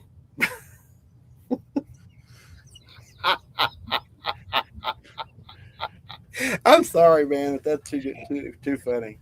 How many people do you see walking around in the woods barefoot? Absolutely, even if they're wearing those barefoot shoes. Yeah, that's like that track I found on that ridge, almost a mile and a half in. No one's walking on that ridge out there during turkey season with a damn. Somebody was. Yeah, I mean something was. I still want to find a bigger set somewhere, and I still want to see something during the day. Right. Like I said, I mean, that's I guess you could say, if you wanted to ask, say, what's your next goal in this, that would be it, to see something like that. Well, one of the things, if you really wanted to try to, throw something into this, a lot of joggers or even some hikers will wear those barefoot shoes because they're good for your, muscles in your legs and everything. But those still have the toes attached to each other. Yeah, there's 2 or 3 toes. It's right. I want to say, is it the pinky and the big toe, and then the three? I think your last 2 toes are together, like and that. Maybe I had a pair. The last 2 toes were together, then the other toes were separate. But you're still not going to get. You're not going to get the perfect, the lay of how the foot goes in and presses on the ground, and you're going to get tracks from the bottom of. They're not smooth on the bottom, so you're going to have extra little footprint tracks or tread marks in those barefoot shoes.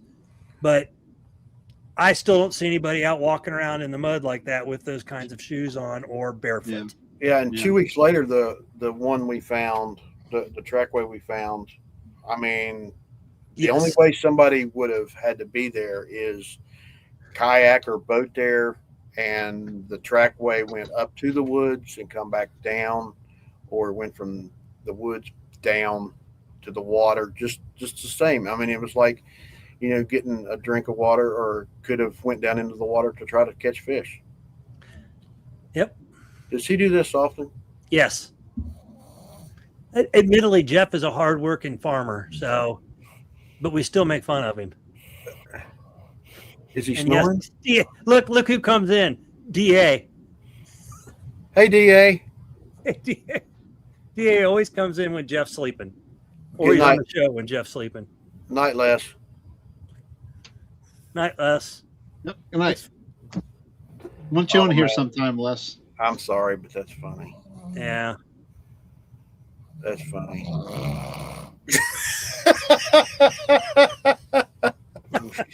Hi, Jeff. Hey, Jeff.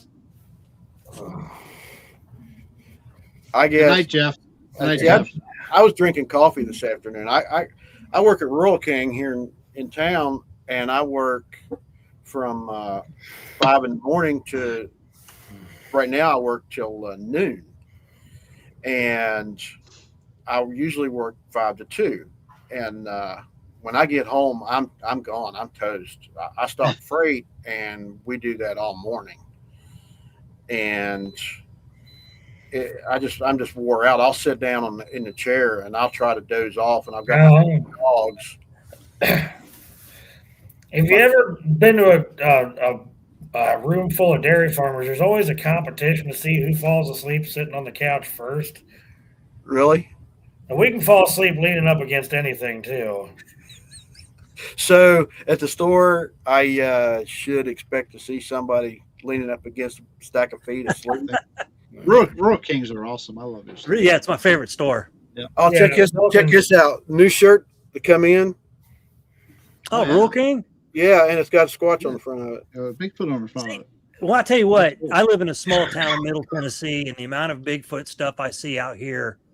My wife and I have talked about going door to door to go to houses that have the Bigfoot signs out front and everything, but I also live in Middle Tennessee, and I said that again because you got to be really careful. The houses you just go up to, if people don't know you, you might be greeted with a firearm. Yeah, I mean, the area. A lot of people think West Virginia is a bunch of hicks, small towns.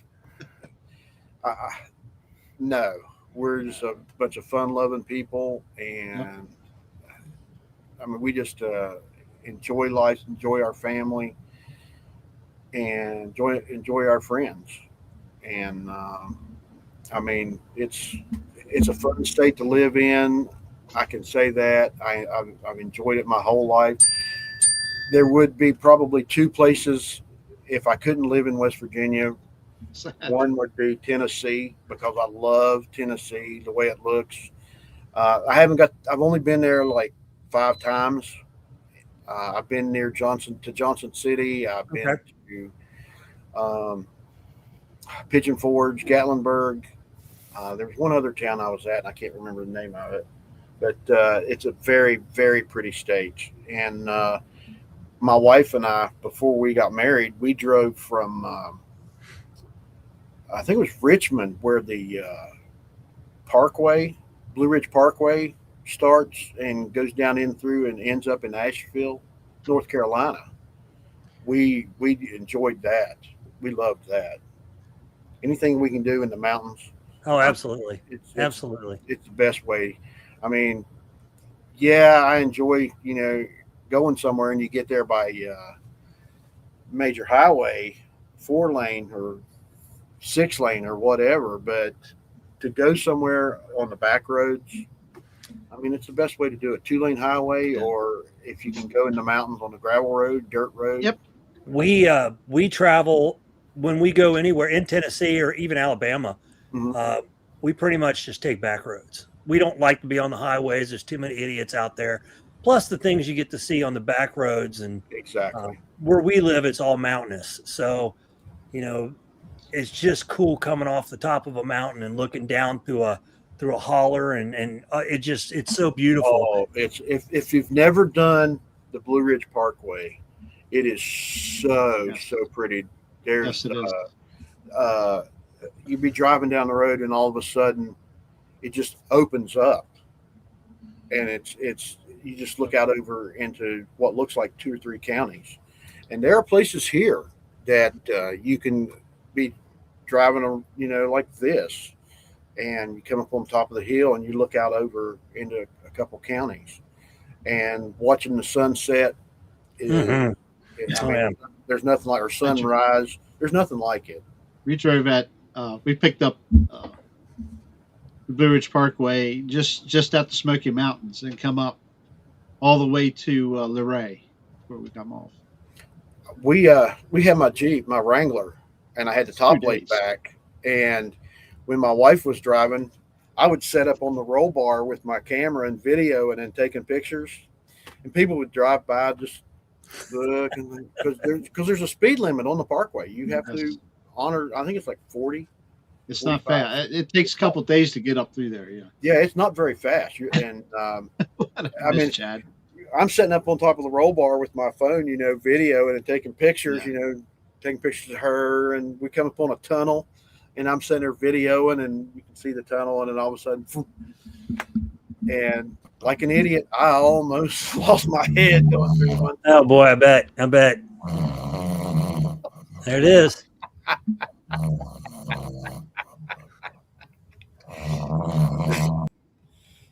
Anyway, I just And, wanted to check on his state of Hillary, being. I might be related to him also, because my grandmother was a white, because my dad's from Boone County. You got any questions? Any Bigfoot? I'm sorry. Any Bigfoot questions for Bucky? Bucky. Post them now, because we're getting close to 2 hours. So Yeah, the name came from a friend of mine. Bill started calling me Bucky at Lowe's years ago, and then people started calling me Bucky, and then that's the name of my my little business I got with my paracords, called Bucky's Cords. yeah. And it's just a name that just stuck to me. Some people call me Danny, some people call me that. I used to be a professional mascot for a hockey team in the town I lived in. My name was Bucky the Flying Squirrel. Oh, I would love to do that sometime. And I was a giant squirrel. Yep. I've got pictures, Jerry. I'll send you. That's funny. I would love to do that. I played pro hockey for this team, and then when I technically retired, got a little older, they asked me if I wanted to wear the costume, and I'm like, heck yeah, that's good stuff. I've done Santa Claus. I've done clowns. When I was on the fire department, we had access to Vince and Larry, the crash test dummies. Okay. And I did that. And when I first started working for Lowe's, for one whole day, we were promoting. We were having some kind of promotion for the Pink Panther Owens Corning insulation. Oh, yeah. Okay. And I got to wear a Pink Panther suit for an entire day. Hey, there you go. Yeah, it was fun. I loved it. I just pushed a shopping cart with insulation around the store, talking. Well, I didn't actually really talk, because Pink Panther don't talk, but seeing kids and people, and I just had a really good time. I enjoy doing stuff like that. Have you gone Bigfooting on the Kingwood Pike? Where? Kingwood Pike. Oh, I see the question. I'm sorry. I've never heard of that. I'll be honest with you. I've never heard of that. Where is that at? Where's that at, Miss Mary? Yeah. I used to work with her stepmom, Hillary. Connie's your stepmom? I never can remember. But I used to work with her. Morgantown, West Virginia. Oh, okay. Okay. I know where. Okay. I got an idea now. I'm going there this weekend. My daughter lives there, and she's getting married in about a month and a half, and we're going up to organize some stuff. Okay. I think Greg needs a little taste of something here. Hold on real quick. This is just for you, House. Do you have an air horn?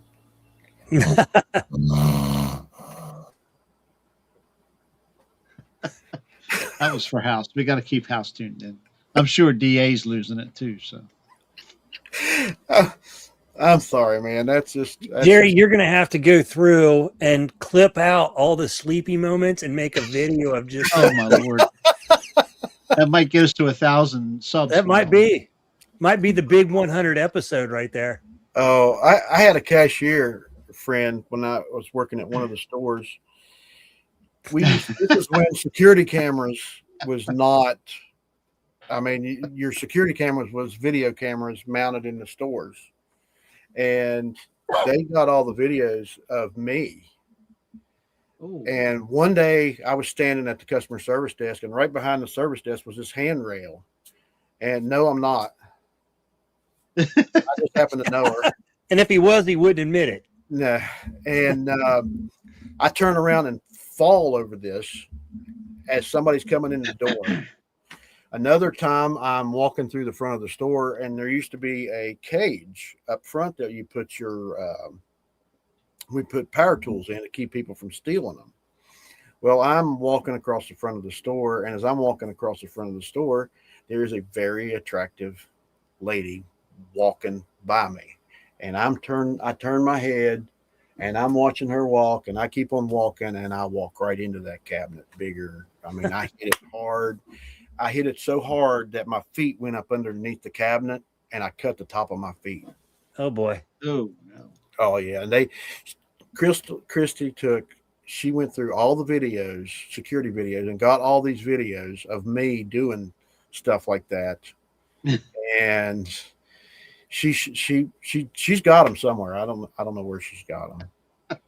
Don't worry, folks. It's going to happen again tonight, probably. So. No, Hillary's stepmom and I used to work together, and I met Hillary. I've not met her, but I've talked to her and chatted with her online, and I can't, or have I met? I don't think I've met you, Hillary. I can't remember. I've met so many people and some family members of the people that I used to work with. I can't remember. Hillary's crazy. She's funny. Oh, she's a hoot. Uh-oh. I'm getting messages. Hold on. I've been talking to myself. Huh? How does it get? What asleep. In the world is that about? He's sound asleep. He's sound asleep. That message just came through. Okay, that's creepy stuff right there. Huh? Oh, he's awake. He sent you a message? Yeah. Yeah. Sound asleep, but we got a message from him.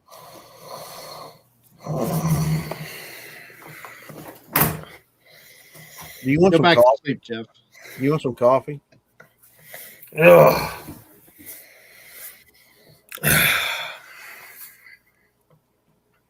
Anyway, Catherine, Mary is my wife. Yes. You're laughing. Might be the other Mary. I don't know. Oh, it's probably Mary. Yeah. Oh, I mean, okay. the other Okay. Mary. Yeah, right there. My wife's name is Mary, and Yes, you're right, Mary. At least the snoring is better than pissing. Oh, okay. Okay. There's a story Long with story. that. You have Yeah. to go way back to the early shows for that. Oh, that's right. Paranormal Horizons. That's right. Yeah. I'm sorry. And Okay, so I'm going to ask you the ultimate question here. oh no, And, don't make it hard. What do you think they are? What do I think they are? To me, I think they're flesh and blood. Okay. A lot of people think that and say that that they go along with orbs and they come out of orbs. A lot of people have seen that. I have not seen that. A lot of people think that they are aliens or say that they are aliens because they've come out of a spaceship. I have not seen that.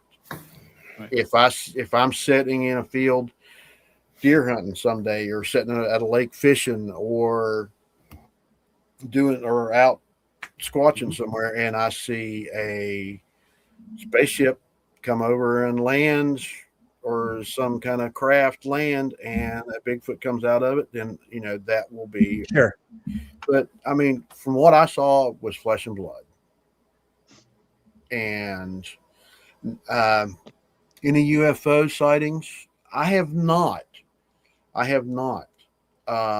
have seen some strange things in the sky. Yeah. Well, then you can say you've seen a UFO.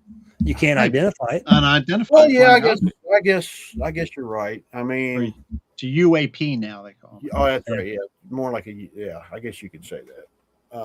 I mean, not actual. What's a craft, but you see some lights and they go out, and then they're for a little ways. But what kind of structures? What kind of structures have you seen? Yeah. I've seen small structures where little sticks have been leaning up against trees, logs.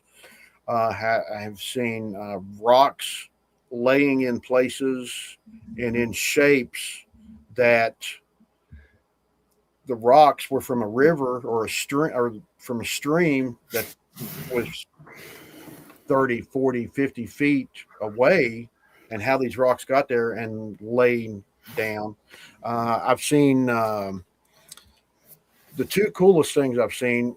One structure was at a park not too far from my house, and it was I guess you could say logs, limbs were about the size of a pop can, and they were probably 10 feet long. Some of them were 8 feet long, and they were made into a teepee on one side of a tree, and they had rocks laying on them. And then another one Les showed me whenever we were hiking that weekend. He said, I'm gonna show you something. And we went up to the structure, and this thing was probably 15, 20 feet tall, and the logs were probably about 6 to 8 inches in diameter in a teepee formation, and it had one across the top perfectly level. Wow.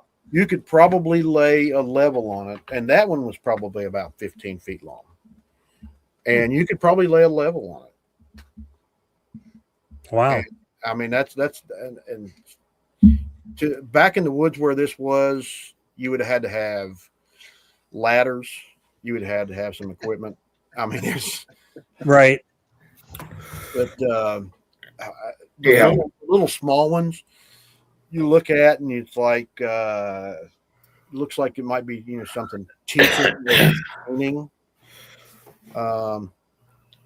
Now, whenever we were on our last outing back in the fall, Les and I and our group, we were walking down a gas line. Which, if you don't know what a gas line road is, there was a gas well at the top of the hill, top of the mountain, and we were walking down, and we were actually, I think we were on our way back to the trucks, and Les goes, "Wait a minute, stop," and he started going down through the woods, and he yelled at me on the radio, and he said, "Come down here," and it was about 40 feet down in the woods, and there were some sticks stuck in the ground about 4 foot apart, and they were about 4 foot tall, and they were probably the size of a pop can, water bottle maybe.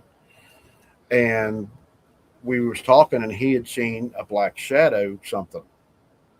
Well, we kind of separated up and started walking through the woods. And I just happened to turn around, and out of the corner of my eye, I saw something black go between two trees. And the trees were about 5 foot apart. And we got on the radio, and I was trying to find out where everybody was, and everybody was up on the road.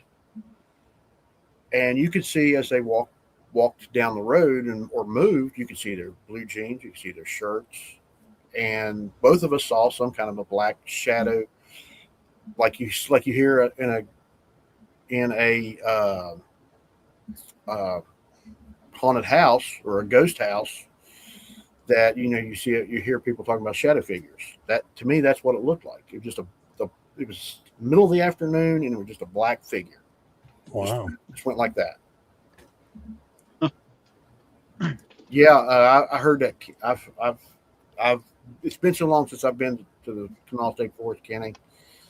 And what's funny is the one area I've been at, my son's scout troop camped near the one area down there, and I didn't realize it till I was watching Ron and Joe, I think it was, and they had a podcast or a video there one night.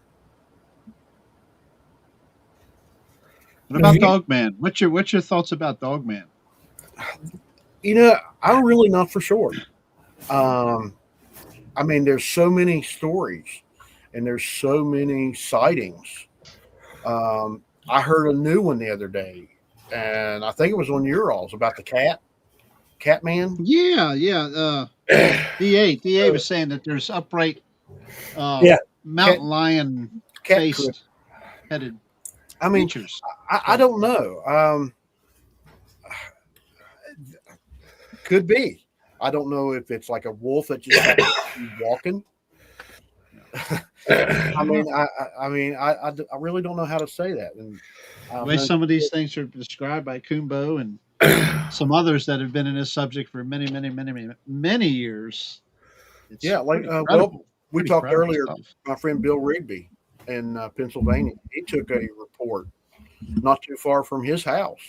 Yeah, if I can remember right. And well, let me ask you this. Les and I talked about this one day. What about a knot deer? Have you heard of a knot deer? I've heard of them. A knot deer? Knot deer. Not deer.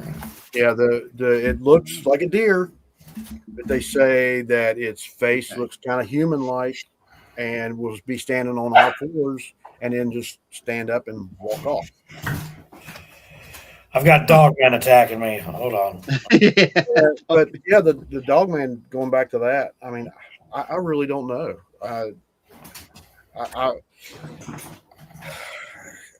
I can't answer that one because until I see one or somebody comes up to me and says, hey, about 50 miles from here, we saw something that looked like a German Shepherd walking across the road, and it walked up the hill and was chasing a deer, and I'll go look around and see what I can find out. Now, I've seen some awful big dog tracks in the woods and in mud and on paths at some of the state parks.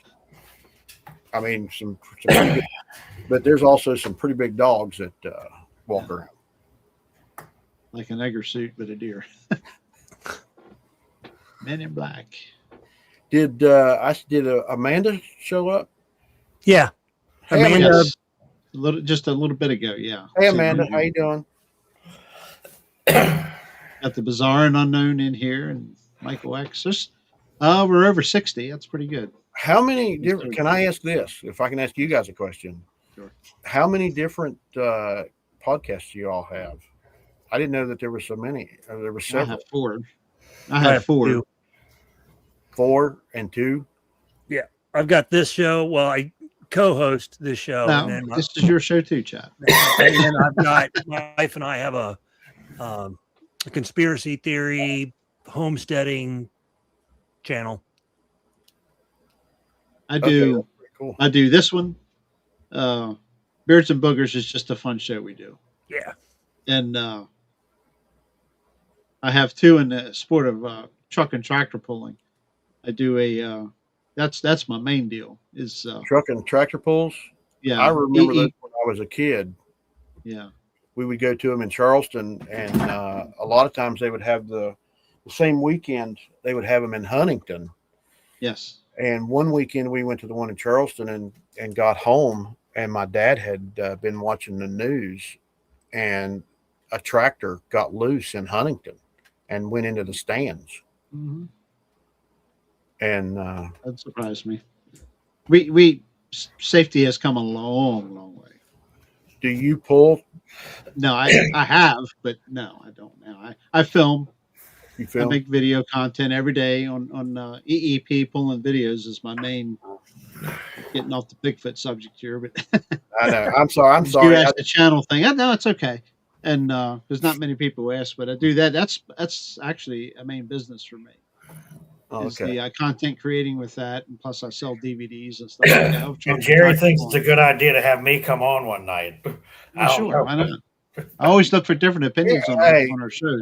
Bring one of your tractors and hook it up to a trailer and pull it. That's basically what you do. Yeah. And then I also do. There's a group of antique tractor pullers that I do a show for. They've been busy moving snow recently, so that's what we call the more shows the affordable last two tractor Thursdays. pull. Do what? That's what we call the more Go back affordable to sleep. tractor pull. Yeah. No, but we're supposed to have had a show the last 2 weeks, and they've canceled because people just tired of moving snow. So. Something I I wanted don't to know when ask the next you show will be. Huh? while I'm coherent. You guys ever found anything that looks like a woven basket?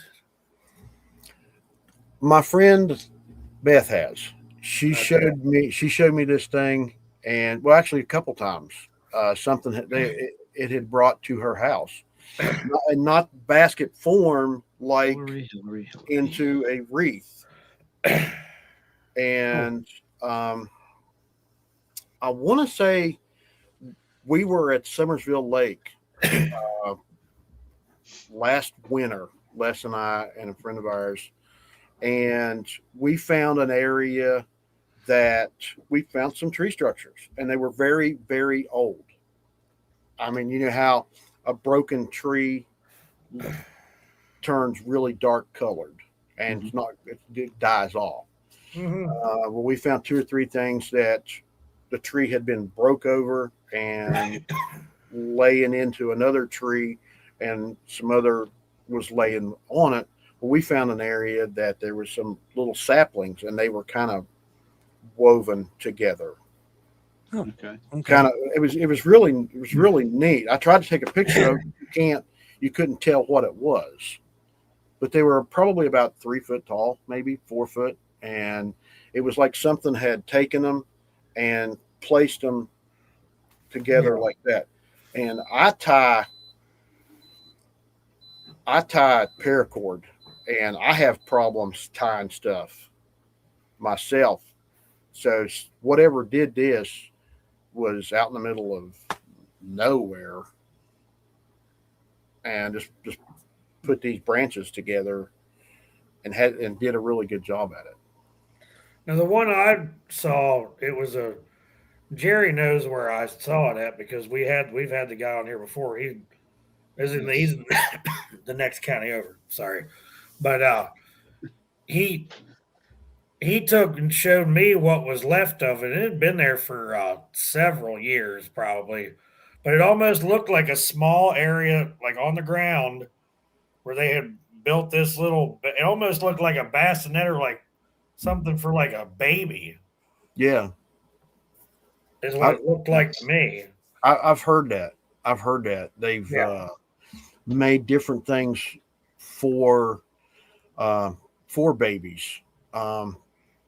I've heard this too. When one has a baby, they're more like, you know how when a deer has a fawn, or when you see something in a zoo that's had a baby, a giraffe or whatever, they instantly start walking. I mean, I've heard that, it doesn't start walking then, but I mean, it's more like a regular animal and not human like. It just goes ahead and they start walking early. Okay. It's what I've heard. I mean, you hear different things on different podcasts and different things. So, I mean, that's just one of the things I've heard. And that same area, we've seen a lot of like the blue balloons and found those kind of. I don't know what their obsession is with blue colors. Mm-hmm. Well, okay, you're talking about blue. A lot of the orbs is that they say. What color was the orb that Roger saw that they saw that night? I was going to say it was like orange or yellow or something. I think it was orange. Because I know that the video is black and white because that was the thermal that they had. Right. Yeah. Well, I can tell you, my wife, where we were parked at, was down a ways from Roger, but she saw orange. So I don't know if they were the same ones, but my wife is new to all of this as well. So when she brought that up, I was like, whoa, okay, that's interesting that she brought that up while I was gone, off doing my thing, and she saw that. So that was kind of, and then the same night we had the fingerprints on the car. So yeah, now you was talking about your fingerprints. One of Les's early videos, he had a van, and that's what he would go. Whenever he would go out on his outings, he would stay in the van. It was really cool. He went out that day. It was in the afternoon, and did his hiking, and come back to his van, and there was handprints. He had a Dodge minivan, and they were higher up on the windows, and it was like it had went like this. Yep. Looked in the van, right, and you could see hair on the window, and I mean it was really, really neat. Really I think the thing that we thought was really interesting, obviously the length of the fingerprints, looked like it had actually done not full hands, but just the tips, and looked, they were like this. There was a palm print on part of it, but it looked like it did this. But the fact that we drove home from Alabama back to Tennessee through the rain, and the fingerprints were still there. Yeah. The oil. oil. Yep. That's wild. I've not seen fingerprints. I've not seen. I've got I know a couple people that have casts of hands, and I think Patrick sent me a picture of a hand cast. I just glanced at those that he sent me, and it looked like one of them was a hand where it looked like it pushed down in the mud. And I was watching a podcast last month, had a knee print. Huh. Okay. Had a I'm knee. going to say that I saw that, and I can't remember where it was. It was a knee print and a hand print, or a knee print and a footprint. I can't remember.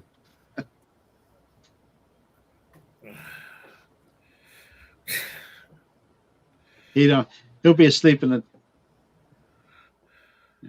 be a taco. Yeah, I think the handprints and the footprints, and we've seen them with the hair, like you're talking about. Yeah. That's amazing to me, because where we were at for the handprints in Holland's Hunt Camp is secluded. It's people can get there, but it's really secluded up there. And Patrick had seen orbs, and other people. Wendell had seen, shadows of dark things, and then when we saw those, fingerprints, I'm just like, well, this place is pretty hot. I'm ready to go back, to be honest with you. Oh, but, yeah, there's a lot of places I would love to go back, and I would like to go. I was going to go to this one spot last week and just leave my camera that I put together, and hang it in the tree right at the end of the point, so that it could, because I had it whenever we were there that second weekend, and I just hung it up overnight, and all I got was a couple deer. And when the deer walked through that night, you could still see pretty far. And during the day, when the wind was blowing, a limb would blow in front of the camera and set the camera off, and you could see a good part of the area.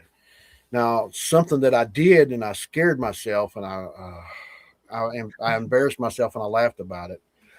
One of the videos, I could see a little black, looked like a figure on the shoreline on the other side. Well, on another part of it, it was gone. And I went back, and it was there, and it was there, and it was there. Then it was gone. Come to find out, I had dirt on my computer screen. I started laughing.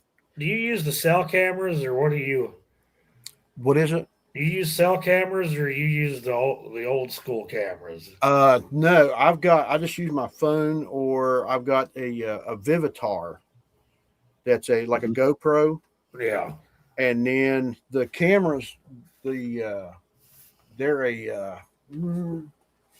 I can't think of what kind it is.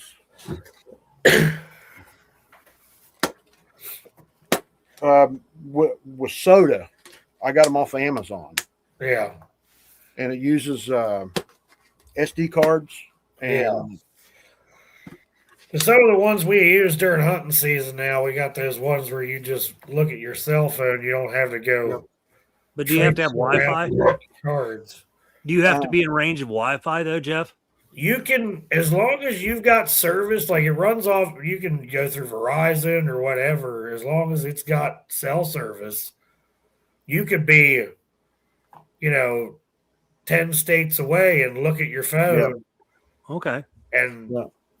Now, I haven't bought any yet. I usually just now the ones I've seen, whatever they're running. When I used to work for a sporting goods store here in town, and we sold some that were like that, but they had to be. This is when they first started the ones with the cell phones.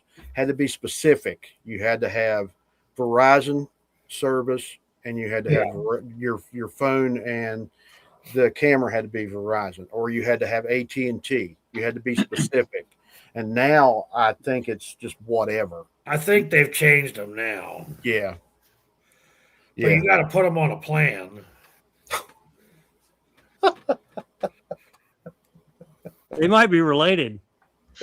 They just might be. Pat Noble did that once and ended up melting his shoes at the campfire. Well, we didn't have a campfire at that time, and I was sitting there, and we were doing his we were videoing for his podcast too, and he interviewed me like we're doing right now, and the chair was one of those little fold-up camp chairs, a real small one, wasn't very big, just big enough to sit in.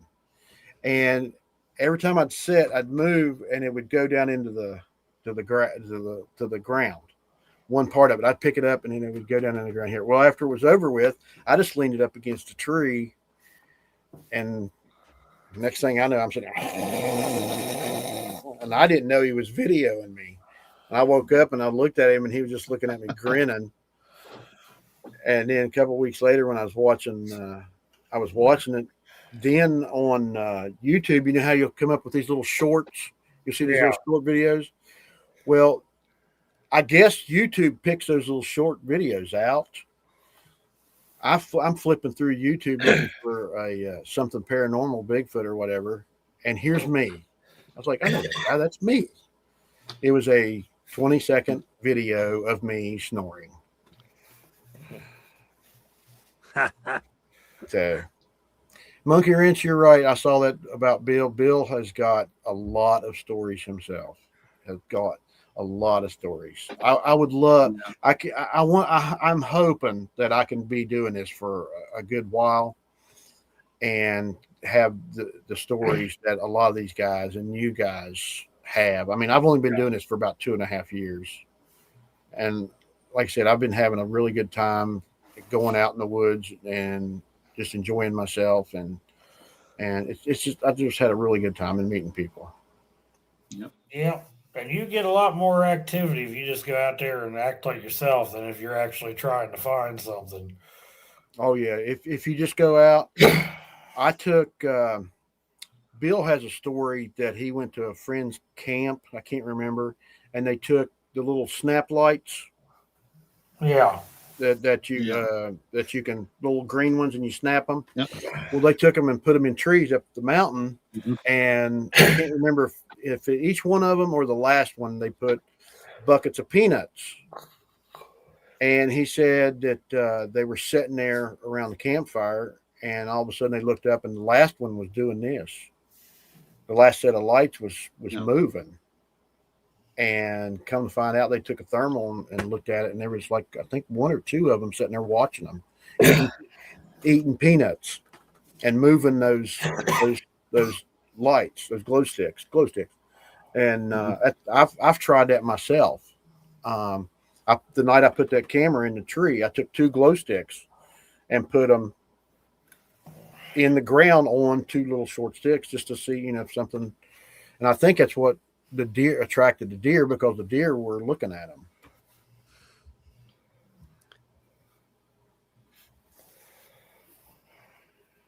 Yeah.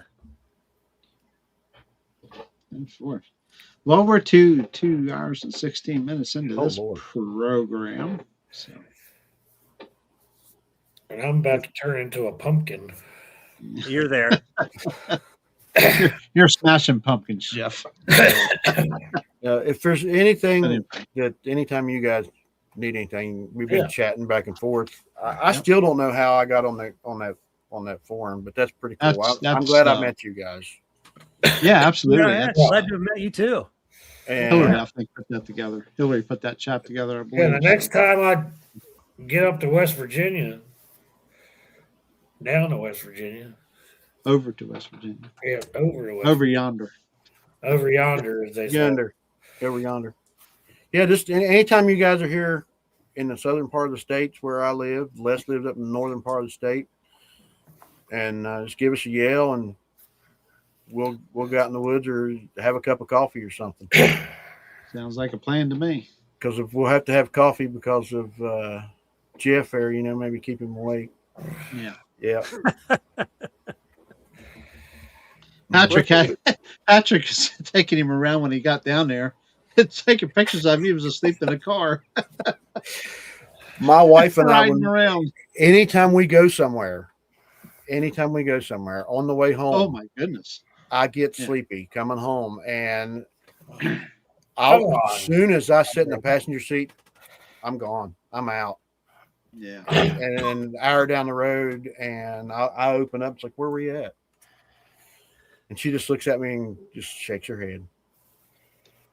I wish I could sleep like that. Jerry, came back from the Eastern Shore one time from Ocean City, and my ex-wife's like, "You're not driving." I slept the entire time home. I don't even know if she didn't tell me till after we went across the bridge that my brake lines might need replacing because they were getting a little squishy.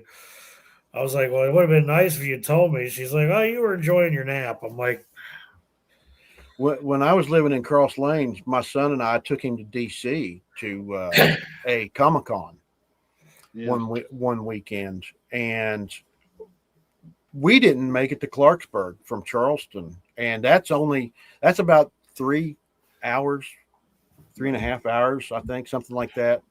And I looked at my son. I was like, I've got to stop. I have to stop. I was exhausted. We pulled at the mall there, and I slept for about an hour. Felt great. Got me a cup of coffee, and I was good to go. Yeah, West Virginia is not like a really huge state. It's just you got to go around so many dang mountains to get anywhere. Yeah, if you look at it, there's one major highway that goes across it, one major highway that goes up through the middle of it. 64, 79. It's different roads that go up through the middle of it. But you got 64 goes across it, but if you get off of that, it's like this. Yeah, you're right. And what might take you on the interstate a few minutes to go somewhere, if you go the back way, it might take you a couple hours. Yep. There's not very many straight roads off the beaten path up through there. So. Oh no, but it's awesome. Like you said a little bit ago, if you take the two lane blacktop, you get to see some pretty country. You get farmland. You get forests. You get all. It's just super nice. That is Hillary, spot on. 79 is the most boring road you could ever drive. Oh my gosh, it really is. I've It been on that is. several times, and oh my lord, it is. When we go to Morgantown to see our daughter, I've done it multiple times. When I worked at the flower shop, I would leave Summersville at about 10 o'clock in the morning, and I would go to Clarksburg. Then I would probably go to Wheeling, and then I would go down to Parkersburg, and then go from Parkersburg to Charleston. And then from Charleston, I would have to come back up through to Webster Springs to where we had a flower shop and come back in. It would be almost a 24-hour trek, and I would be driving a Chevrolet or GMC van. And I would be going to funeral homes or the hospital right. in different towns. And whenever you start going the back road, yeah, it takes a while. And yes, 79 is very, it's just field after field after field after field. Then you come up to a little town, and then you got field after field after field. Yeah, it is. Yeah, I've been down through there a few times. Where was I going? Out across Kentucky, I guess. Probably going out. I went out that way for something. Well, obviously a tractor pull, I'm sure, but 64. I know 64 goes into Kentucky. Yes, and goes. I've been that way a few times. All the way across Kentucky, I think. Yes. 64. I took that road. We went out to. Actually, we started off in Virginia. Woodstock, just south of Woodstock, Virginia, off 81, and. Yep. I would love to take a trek. My wife and I've talked about this. Start here in the southern part of the state and drive all the way around and up to the tip and come back down on the western side of the state. Yeah, and come back down and just to see our state. Yeah, I know Pocahontas County, Kenny. I got family up there. Pocahontas County is awesome up in there. Yep. And Pendleton County and one of my best friends has a lot of family in Pocahontas. Yeah. And they're all houndsmen. They're all bear hunters. Bear hunters. Yeah. I've got a customer in Pennsylvania. He is a search and rescue. He has search and rescue dogs in Pennsylvania, and he also goes to coon hunting events, and rabbit hunting events, and has stuff and supplies for the guys. And I've made stuff for him, like lanyards. If you know anything about, the guys that are real big into the dog running dogs around there, you ever heard the name Gene Walker? Yeah, I've heard that name. I don't know. I've heard that name, but I don't know where I've heard it. That's my buddy's relative. Oh, really? Gene Walker. Yeah, he breeds some of the most world-renowned plot hounds. Oh my. Yeah. It helps. Both of you guys have mentioned names tonight, and I've heard these names. A lot of people think, well, West Virginians, they're all related. Well, no, we're not. We're not all related. Yeah. But no, you get to meet people, and you get to be friends with a lot of people. And I've got friends all over the state. I've got friends now all over the country. I mean, right. Bigfoot has brought me friends from Georgia, Tennessee, Pennsylvania. Hey, I know a bear hunter from Dolly Sods. Dolly Sods is awesome. Yeah. Dolly Sods is an awesome place. It's windy. The trees, when you get up there, the trees are bare on one side. And the way the wind blows, and there's places in the rock that water will catch, and you can drink right out of the holes in the rock. Oh, nice. Yeah. I mean, it's really neat. Oh. Yeah, West Virginia. Okay, Southern goodbye. Okay, is it goodbye time, guys? I'm sorry. Thank no, you. no, what are you sorry apologize for? for What are anything. you sorry for? I thank you again for inviting me on. Me and Clyde, and Don't forget your other buddy there. Les has already gone. No, He your gets backpack. Your oh my backpack. back, Russell. Russell, that's it. I can't think of it. Russell's right there. Backpack. I named it Russell after Russell Akerd. I don't have a little Bigfoot on it, but I got a Bigfoot on my dash of my Jeep. A lot of people look at me and they'll say, "Well, where's all your ducks at?" I was like, "Well, I give them to kids, and I keep the special ones." What's Like the deal with that? 5-year will give me that. What is the deal with the duck? Yeah, what's the deal with the ducks and Jeeps? Okay, a few years ago, there's this girl who she passed away. I think it was last year. Okay. She's in her 40s. She wasn't very old. And she come up with the idea several years ago. If you like somebody's Jeep, you give them a rubber duck. And it caught on. It's just something to appreciate somebody else's. Jeep's got 75 ducks in it. And I see them lined up all across their dashes and stuff. Like, holy crap! I don't know why people do that. I'll be honest with you. Myself, like I said, I have a Sasquatch.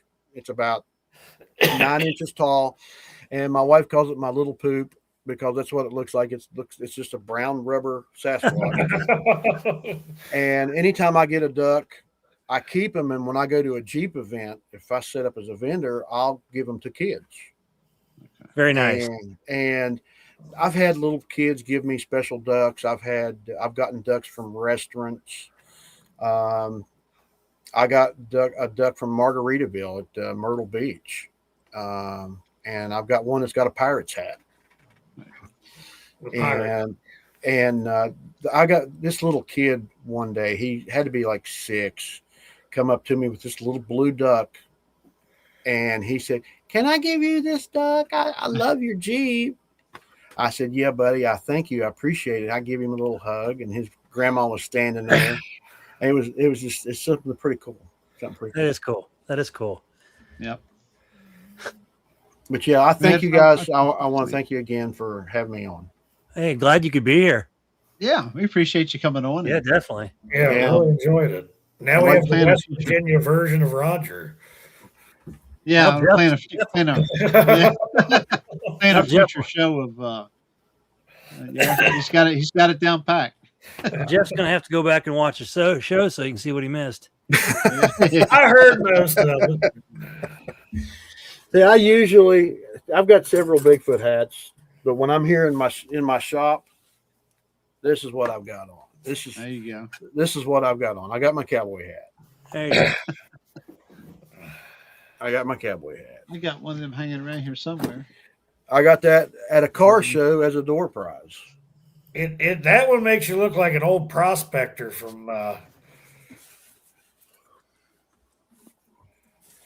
Good night, Danny. Milkman has kept me awake. Yeah. The pirate hat. Got my pirate hat. I keep all my hats down here, so whenever I'm working on something, it's inspiration. Keeps my brain in my head. Right. You stick around backstage, Danny, and okay, we're going to go ahead and get this outro done. And we don't have anybody scheduled for next week, but I'm sure we'll have somebody. So keep an eye out on social media. Okay, we'll get somebody scheduled. Good night, everybody in the chat. Thank you, Kenny, Amanda, Monkey Ranch, everybody. Thank y'all. Yep. Yeah, we were 6 strong most of the way through, so that's all right. Superstitious Jeff. Joe Parker. Even Joe Parker was here to see you sleep, Jeff. We'll have to get Joe. We'll get Joe on one night. Catch that, Chad? What's that? Did you catch him? He just did one of these. I know. I can't get my shoulder up that high right now. He's slurring like crazy. He's so tired. All right. We'll see y'all next Tuesday. Everybody in chat, big love to everybody. We appreciate you being here. Hit that like and subscribe, man. We want to hit 1,000. We just can't get there, man. We're still hovering around 700. What the hell? Somewhere around there. So what was that? What did you do to your dog, Jeff? That's that $7,000 dog. You know the 13-pound broken leg dog. Night, Hillary. Night, Hillary. Good show, homeboy. That's All right. We'll see y'all next week. Big I'm love. not even ready to go here. Yeah, big love. There we go. Big love. Stick around, Danny.